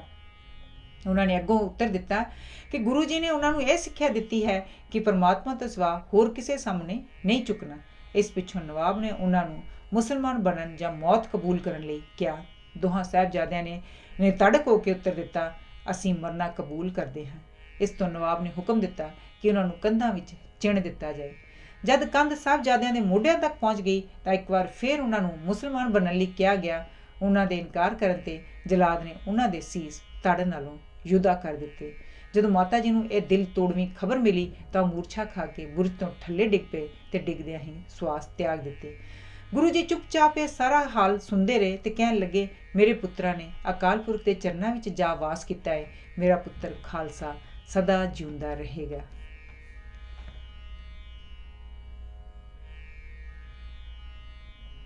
ਮੁਕਤਸਰ। ਉਧਰ ਜਦ ਬੇਦਾਵਾ ਲਿਖਣ ਵਾਲੇ ਸਿੱਖ ਆਪੋ ਆਪਣੇ ਘਰਾਂ ਵਿੱਚ ਪਹੁੰਚੇ ਤਾਂ ਉਹਨਾਂ ਨੂੰ ਅੱਗੋਂ ਫਟਕਾਰਾਂ ਮਿਲੀਆਂ ਕਿ ਉਹ ਭੀੜ ਸਮੇਂ ਗੁਰੂ ਜੀ ਨੂੰ ਪਿੱਠ ਦੇ ਆਏ ਹਨ। ਇਸ ਤੇ ਉਹਨਾਂ ਨੂੰ ਬੜਾ ਪਛਤਾਵਾ ਲੱਗਾ। ਭਾਈ ਮਹਾਂ ਸਿੰਘ ਦੀ ਅਗਵਾਈ ਹੇਠ ਕੁਝ ਗੁਰੂ ਜੀ ਨੂੰ ਪੁੱਲ ਬਖਸ਼ਵਾਉਣ ਲਈ ਵਾਪਸ ਤੁਰ ਪਏ। ਉਸ ਵੇਲੇ ਗੁਰੂ ਜੀ ਮੁਕਤਸਰ ਲਾਗੇ ਖਦਰਾਣੇ ਨਾਂ ਦੇ ਇੱਕ ਪਿੰਡ ਵਿੱਚ ਠਹਿਰੇ ਹੋਏ ਸਨ। ਨਵਾਬ ਸਰਹੰਦ ਨੇ ਉਹਨਾਂ ਨੂੰ ਕਾਬੂ ਕਰਨ ਲਈ ਉਹਨਾਂ ਪਿੱਛੇ ਇੱਕ ਫੌਜੀ ਦਸਤਾ ਭੇਜਿਆ ਹੋਇਆ ਸੀ। ਇਹਨਾਂ 40 ਸਿੱਖਾਂ ਨੇ ਇਸ ਫੌਜ ਨੂੰ ਰੋਕਣ ਦਾ ਫੈਸਲਾ ਕਰ ਲਿਆ ਤੇ ਇੱਕ ਪਾਣੀ ਦੇ ਛੱਪੜ ਲਾਗੇ ਮੋਰਚੇ ਲਾ ਲਏ। ਜਦ ਮੁਗਲ ਫੌਜ ਨੇੜੇ ਆਈ ਤਾਂ ਉਹ ਉਸ ਉੱਤੇ ਭੁੱਖੇ ਸ਼ੇਰਾਂ ਵਾਂਗ ਟੁੱਟ ਕੇ ਪਏ ਤੇ ਬੜੇ ਕਮਸਾਨ ਦੀ ਲੜਾਈ ਹੋਈ, ਜਿਸ ਵਿੱਚ ਅਣਗਿਣਤ ਮੁਸਲਮਾਨ ਮਾਰੇ ਗਏ। ਇਹਨਾਂ 40 ਸਿੱਖਾਂ ਵਿੱਚੋਂ ਵੀ ਲਗਭਗ ਸਾਰੇ ਸ਼ਹੀਦ ਹੋ ਗਏ।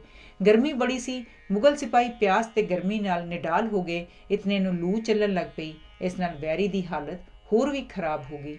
ਪਾਣੀ ਲਈ ਪੁੱਛਗਿੱਛ ਕਰਨ ਤੇ ਨਵਾਬ ਨੂੰ ਪਤਾ ਲੱਗਾ ਕਿ ਪਾਣੀ ਉਸ ਤੋਂ ਥਾਂ ਤੋਂ 30 ਮੀਲ ਅਗਾਂਹ ਜਾਂ 10 ਮੀਲ ਪਿਛਾਂਹ ਹੀ ਮਿਲ ਸਕੇਗਾ। ਇਹ ਸੁਣ ਕੇ ਨਵਾਬ ਨੇ 10 ਮੀਲ ਪਿਛਾਂਹ ਜਾਣ ਵਿੱਚ ਹੀ ਆਪਣਾ ਬਚਾਅ ਸਮਝਿਆ। ਜਦ ਗੁਰੂ ਜੀ ਨੂੰ ਇਹਨਾਂ ਸਿੱਖਾਂ ਦੀ ਬੇਮਿਸਾਲ ਬਹਾਦਰੀ ਦਾ ਪਤਾ ਲੱਗਾ ਤਾਂ ਉਹ ਆਪ ਚੱਲ ਕੇ ਰਣਭੂਮੀ ਵੱਲ ਆਏ। ਸ਼ਹੀਦ ਹੋਏ ਸਿੱਖਾਂ ਨੂੰ ਵੇਖ ਕੇ ਉਹਨਾਂ ਦੀਆਂ ਅੱਖਾਂ ਭਰ ਆਈਆਂ। ਇਹਨਾਂ 40 ਵਿੱਚੋਂ ਕੇਵਲ ਮਹਾਂ ਸਿੰਘ ਸੀ ਜਿਸ ਵਿੱਚ ਕੁਝ ਸਵਾਸ ਬਾਕੀ ਸਨ। ਗੁਰੂ ਜੀ ਦੇ ਦਰਸ਼ਨ ਕਰਕੇ ਉਹਦਾ ਚਿੱਤ ਖਿੜ ਗਿਆ। ਗੁਰੂ ਜੀ ਨੇ ਉਹਦਾ ਸਿਰ ਆਪਣੀ ਗੋਦ ਵਿੱਚ ਰੱਖਿਆ ਤੇ ਰੁਮਾਲ ਨਾਲ ਉਹਦਾ ਮੂੰਹ ਪੂੰਝਦਿਆਂ ਕਿਹਾ, ਮਹਾਂ ਸਿੰਘ, ਅਸੀਂ ਤੁਹਾਡੀ ਕੁਰਬਾਨੀ ਤੇ ਬੜੇ ਖੁਸ਼ ਹਾਂ। ਮੰਗੋ, ਕੀ ਮੰਗਦੇ ਹੋ? ਭਾਈ ਮਹਾਂ ਸਿੰਘ ਨੇ ਬੇਨਤੀ ਕੀਤੀ, ਸੱਚੇ ਪਾਤਸ਼ਾਹ, ਜੇ ਤੁੱਠੇ ਹੋ ਤਾਂ ਬੇਦਾਵਾ ਪੜ੍ਹ ਕੇ ਸਾਡੀ ਭੁੱਲ ਬਖਸ਼ ਦਿਓ। ਗੁਰੂ ਜੀ ਨੇ ਉਸੇ ਵੇਲੇ ਬੇਦਾਵਾ ਜੇਬ ਵਿੱਚੋਂ ਕੱਢਿਆ ਤੇ ਪਾੜ ਕੇ ਪਰੇ ਸੁੱਟ ਦਿੱਤਾ। ਇਸ ਪਿੱਛੋਂ ਭਾਈ ਮਹਾਂ ਸਿੰਘ ਨੇ ਸਵਾਸ ਤਿਆਗ ਦਿੱਤੇ। ਬੰਦਾ ਬਹਾਦਰ। ਖਦਰਾਣੇ ਤੋਂ ਗੁਰੂ ਜੀ ਦਮਦਮਾ ਸਾਹਿਬ ਵੱਲ ਗਏ ਤੇ ਉੱਥੇ ਭਾਈ ਮਣੀ ਸਿੰਘ ਪਾਸੋਂ ਗੁਰੂ ਗ੍ਰੰਥ ਸਾਹਿਬ ਲਿਖਵਾਇਆ। ਫਿਰ ਉਹ ਦੱਖਣ ਦੀ ਯਾਤਰਾ ਲਈ ਤੁਰ ਪਏ। ਹੌਲੀ ਹੌਲੀ ਪੈਂਡਾ ਕੱਟਦੇ ਉਹ ਨੰਦੇੜ ਪਹੁੰਚ ਗਏ। ਉੱਥੇ ਗੋਦਾਵਰੀ ਨਦੀ ਕੰਢੇ ਮਾਧੋ ਦਾਸ ਨਾਮੀ ਇੱਕ ਬੈਰਾਗੀ ਰਹਿੰਦਾ ਸੀ। ਉਹ ਕਸ਼ਮੀਰ ਵਿੱਚ ਪੁੰਛ ਦਾ ਰਹਿਣ ਵਾਲਾ ਸੀ। ਉਹਦੇ ਤਪ ਕਰਕੇ ਗੈਬੀ ਸ਼ਕਤੀ ਹਾਸਲ ਕੀਤੀ ਹੋਈ ਸੀ। ਉਹ ਇਸ ਤਾਕਤ ਨੂੰ ਆਏ ਗਏ ਸੰਤਾਂ ਮਹਾਤਮਾ ਦਾ ਮਖੌਲ ਉਡਾਉਣ ਲਈ ਵਰਤਦਾ ਸੀ। ਆਸ-ਪਾਸ ਦੇ ਲੋਕ ਉਸ ਤੋਂ ਬੜਾ ਡਰਦੇ ਸਨ। ਗੁਰੂ ਜੀ ਨੂੰ ਉਹ ਸਿੱਧੇ ਰਸਤੇ ਪਾਉਣਾ ਚਾਹੁੰਦੇ ਸਨ, ਇਸ ਲਈ ਉਹ ਉਹਨੂੰ ਮਿਲਣ ਲਈ ਗਏ। ਉਸੇ ਵੇਲੇ ਉਹ ਆਪਣੇ ਆਸ਼ਰਮ ਤੋਂ ਕਿਤੇ ਬਾਹਰ ਗਿਆ ਹੋਇਆ ਸੀ। ਗੁਰੂ ਜੀ ਉਹਦੇ ਪਲੰਘ ਤੇ ਬੈਠ ਗਏ ਤੇ ਸਿੱਖਾਂ ਨੂੰ ਬੱਕਰਾ ਝਟਕਾ ਕੇ ਖਾਣਾ ਤਿਆਰ ਕਰਨ ਲਈ ਹੁਕਮ ਦਿੱਤਾ। ਇੱਕ ਸੰਨਿਆਸੀ ਦੇ ਆਸ਼ਰਮ ਵਿੱਚ ਇਹ ਅਨਰਥ ਹੁੰਦਾ ਵੇਖ ਕੇ ਉਹਦੇ ਚੇਲਿਆਂ ਨੇ ਫੌਰਨ ਉਹਨੂੰ ਜਾ ਇਤਲਾਹ ਕੀਤੀ। ਵੈਰਾਗੀ ਲਾਲ ਪੀਲਾ ਹੁੰਦਾ ਆਪਣੇ ਆਸ਼ਰਮ ਵੱਲ ਆਇਆ। ਗੁਰੂ ਜੀ ਨੂੰ ਆਪਣੇ ਪਲੰਘ ਤੇ ਬੈਠਿਆਂ ਵੇਖ ਕੇ ਉਹਨੂੰ ਹੋਰ ਵੀ ਰੋਹ ਚੜ੍ਹ ਆਇਆ। ਉਸਨੇ ਆਪਣੀ ਗੈਬੀ ਸ਼ਕਤੀ ਵਰਤ ਕੇ ਗੁਰੂ ਜੀ ਨੂੰ ਪਲੰਘ ਤੋਂ ਥੱਲੇ ਸੁੱਟਣ ਲਈ ਪੂਰਾ ਜ਼ੋਰ ਲਾਇਆ, ਪਰ ਉਹਦੀ ਕੋਈ ਵਾਹ ਨਾ ਚੱਲੀ। ਅੰਤ ਨੂੰ ਬੇਵੱਸ ਹੋ ਕੇ ਉਹ ਗੁਰੂ ਜੀ ਦੇ ਚਰਨੀ ਢਹਿ ਪਿਆ ਤੇ ਕਹਿਣ ਲੱਗਾ, ਮੈਂ ਆਪ ਦਾ ਬੰਦਾ ਹਾਂ, ਮੈਨੂੰ ਬਖਸ਼ ਲਓ। ਗੁਰੂ ਜੀ ਨੇ ਭਾਂਪ ਲਿਆ ਕਿ ਇਹ ਬੰਦਾ ਉਸ ਕੰਮ ਨੂੰ ਜੋ ਪੰਜਾਬ ਵਿੱਚ ਅਧੂਰਾ ਰਹਿ ਗਿਆ ਹੈ ਪੂਰਾ ਕਰ ਸਕੇਗਾ। ਇਸ ਲਈ ਗੁਰੂ ਜੀ ਨੇ ਉਹਨੂੰ ਸਿੰਘ ਸਜਾਇਆ ਤੇ ਸਿੰਘਾਂ ਦੇ ਨਾਂ ਹੁਕਮਨਾਮਾ ਦੇ ਕੇ ਉਹਨੂੰ ਪੰਜਾਬ ਵੱਲ ਭੇਜਿਆ ਤਾਂ ਜੋ ਜ਼ਾਲਮਾਂ ਨੂੰ ਉਹਨਾਂ ਦੇ ਕੀਤੇ ਦੀ ਸਜ਼ਾ ਦੇਵੇ। ਗੁਰੂ ਜੀ ਨੇ ਉਹਦਾ ਨਾਂ ਗੁਰਬਖਸ਼ ਸਿੰਘ ਰੱਖਿਆ। ਉਹ ਗੁਰੂ ਜੀ ਦੀ ਥਾਪੀ ਲੈ ਕੇ ਪੰਜਾਬ ਵੱਲ ਤੁਰ ਪਿਆ ਤੇ ਉਹਨੇ ਜ਼ੁਲਮਾਂ ਨੂੰ ਚੁਣ ਚੁਣ ਕੇ ਸਜ਼ਾ ਦਿੱਤੀ। ਜੋਤੀ ਜੋਤ ਸਮਾਣਾ। ਗੁਰੂ ਜੀ ਨੂੰ ਨੰਦੇੜ ਦਾ ਵਾਤਾਵਰਨ ਬਹੁਤ ਚੰਗਾ ਲੱਗਾ, ਇਸ ਲਈ ਉਹਨਾਂ ਨੇ ਆਪਣੇ ਜੀਵਨ ਦੇ ਬਾਕੀ ਦਿਨ ਉੱਥੇ ਹੀ ਬਿਤਾਉਣ ਦਾ ਫੈਸਲਾ ਕੀਤਾ। ਜਲਦੀ ਹੀ ਅਨੰਦਪੁਰ ਵਾਂਗ ਇੱਥੇ ਵੀ ਗਹਿਮਾ ਗਹਿਮ ਹੋ ਗਈ। ਸੰਗਤਾਂ ਇੱਥੇ ਵੀ ਦੂਰੋਂ ਨੇੜਿਓਂ ਗੁਰੂ ਜੀ ਦੇ ਦਰਸ਼ਨਾਂ ਨੂੰ ਆਉਣ ਲੱਗ ਪਈਆਂ। ਗੁਰੂ ਜੀ ਨੇ ਨੰਦੇੜ ਨਾਂ ਦਾ ਨਾਂ ਅਬਚਲ ਨਗਰ ਰੱਖ ਦਿੱਤਾ। ਇੱਥੇ ਗੁਰੂ ਜੀ ਦੇ ਦਰਬਾਰ ਵਿੱਚ ਕੁਝ ਦਿਨਾਂ ਤੋਂ ਹਰ ਰੋਜ਼ ਤਰਕਾਲਾਂ ਵੇਲੇ ਇੱਕ ਪਠਾਨ ਵੀ ਆਉਣ ਲੱਗ ਪਿਆ। ਇੱਕ ਦਿਨ ਰਹਿਰਾਸ ਪਿੱਛੋਂ ਸਾਰੇ ਸਿੱਖ ਆਰਾਮ ਕਰਨ ਲਈ ਆਪੋ ਆਪਣੇ ਟਿਕਾਣਿਆਂ ਨੂੰ ਚਲੇ ਗਏ। ਗੁਰੂ ਜੀ ਵੀ ਆਰਾਮ ਕਰਨ ਲਈ ਪਲੰਘ ਤੇ ਲੇਟ ਗਏ। ਉਸ ਪਠਾਨ ਨੇ ਗੁਰੂ ਜੀ ਨੂੰ ਇਕੱਲਿਆਂ ਵੇਖ ਕੇ ਅਚਾਨਕ ਉਹਨਾਂ ਨੂੰ ਛੁਰਾ ਮਾਰ ਦਿੱਤਾ। ਗੁਰੂ ਜੀ ਆਪ ਤਾਂ ਜ਼ਖਮੀ ਹੋ ਗਏ, ਪਰ ਉਹਨਾਂ ਨੇ ਉਸ ਪਠਾਨ ਨੂੰ ਵੀ ਇੱਕੋ ਵਾਰ ਨਾਲ ਹੀ ਚਿੱਤ ਕਰ ਦਿੱਤਾ। ਉਸ ਪਠਾਨ ਦੇ ਦੋ ਸਾਥੀਆਂ ਨੇ ਭੱਜਣ ਦੀ ਕੋਸ਼ਿਸ਼ ਕੀਤੀ। ਸਿੱਖਾਂ ਨੇ ਉਹਨਾਂ ਦੋਵਾਂ ਨੂੰ ਵੀ ਉੱਥੇ ਹੀ ਪਾਰ ਬੁਲਾ ਦਿੱਤਾ। ਗੁਰੂ ਜੀ ਨੂੰ ਜ਼ਖਮੀ ਹਾਲਤ ਵਿੱਚ ਦੇਖ ਕੇ ਉੱਥੋਂ ਦੇ ਸਿੱਖ ਬੜੇ ਦੁਖੀ ਹੋਏ। ਜਲਦੀ ਹੀ ਜ਼ਖਮਾਂ ਦੇ ਸਿਉਣ ਦਾ ਪ੍ਰਬੰਧ ਕੀਤਾ ਗਿਆ। ਕੁਝ ਦਿਨਾਂ ਵਿੱਚ ਜ਼ਖਮ ਕਾਫੀ ਠੀਕ ਹੋ ਗਿਆ। ਇੱਕ ਦਿਨ ਇੱਕ ਸਿੱਖ ਬੜੀ ਵਧੀਆ ਕਮਾਨ ਲੈ ਕੇ ਹਾਜ਼ਰ ਹੋਇਆ। ਗੁਰੂ ਜੀ ਉਸੇ ਵੇਲੇ ਉਸ ਕਮਾਨ ਦਾ ਨਿਸ਼ਾਨਾ ਬਣ ਕੇ ਵੇਖਣ ਲੱਗੇ। ਖਿੱਚ ਪੈਣ ਤੇ ਕਾਰਨ ਜ਼ਖਮ ਫੇਰ ਫਟ ਗਿਆ। ਉਸੇ ਦਿਨ ਰਾਤ ਦੇ 10 ਵਜੇ ਗੁਰੂ ਜੀ ਆਪਣੇ ਪਲੰਘ ਤੋਂ ਉੱਠੇ। ਉਹਨਾਂ ਨੂੰ ਪਤਾ ਲੱਗ ਗਿਆ ਕਿ ਉਹਨਾਂ ਦਾ ਅੰਤ ਸਮਾਂ ਨੇੜੇ ਆ ਗਿਆ ਹੈ। ਇਸ ਲਈ ਉਹਨਾਂ ਨੇ ਸਿੱਖਾਂ ਨੂੰ ਪਾਸ ਬੁਲਾ ਕੇ ਕਿਹਾ, ਹੁਣ ਮੇਰਾ ਸਰੀਰ ਤਿਆਗਣ ਦਾ ਸਮਾਂ ਆ ਗਿਆ ਹੈ। ਸਰੀਰ ਤਿਆਗਣ ਪਿੱਛੋਂ ਵੀ ਮੈਂ ਤੁਹਾਡੇ ਨਾਲ ਦੂਰ ਨਹੀਂ ਹੋਵਾਂਗਾ। ਜਿੱਥੇ 5 ਸਿੱਖ ਇਕੱਠੇ ਹੋ ਕੇ ਕਿਸੇ ਸ਼ੁਭ ਕੰਮ ਲਈ ਅਰਦਾਸ ਕਰਨਗੇ, ਮੈਂ ਉਹਨਾਂ ਵਿੱਚ ਹੋਵਾਂਗਾ। ਅੱਜ ਤੋਂ ਗੁਰੂ ਗ੍ਰੰਥ ਸਾਹਿਬ ਜੀ ਤੁਹਾਡੇ ਗੁਰੂ ਹੋਣਗੇ।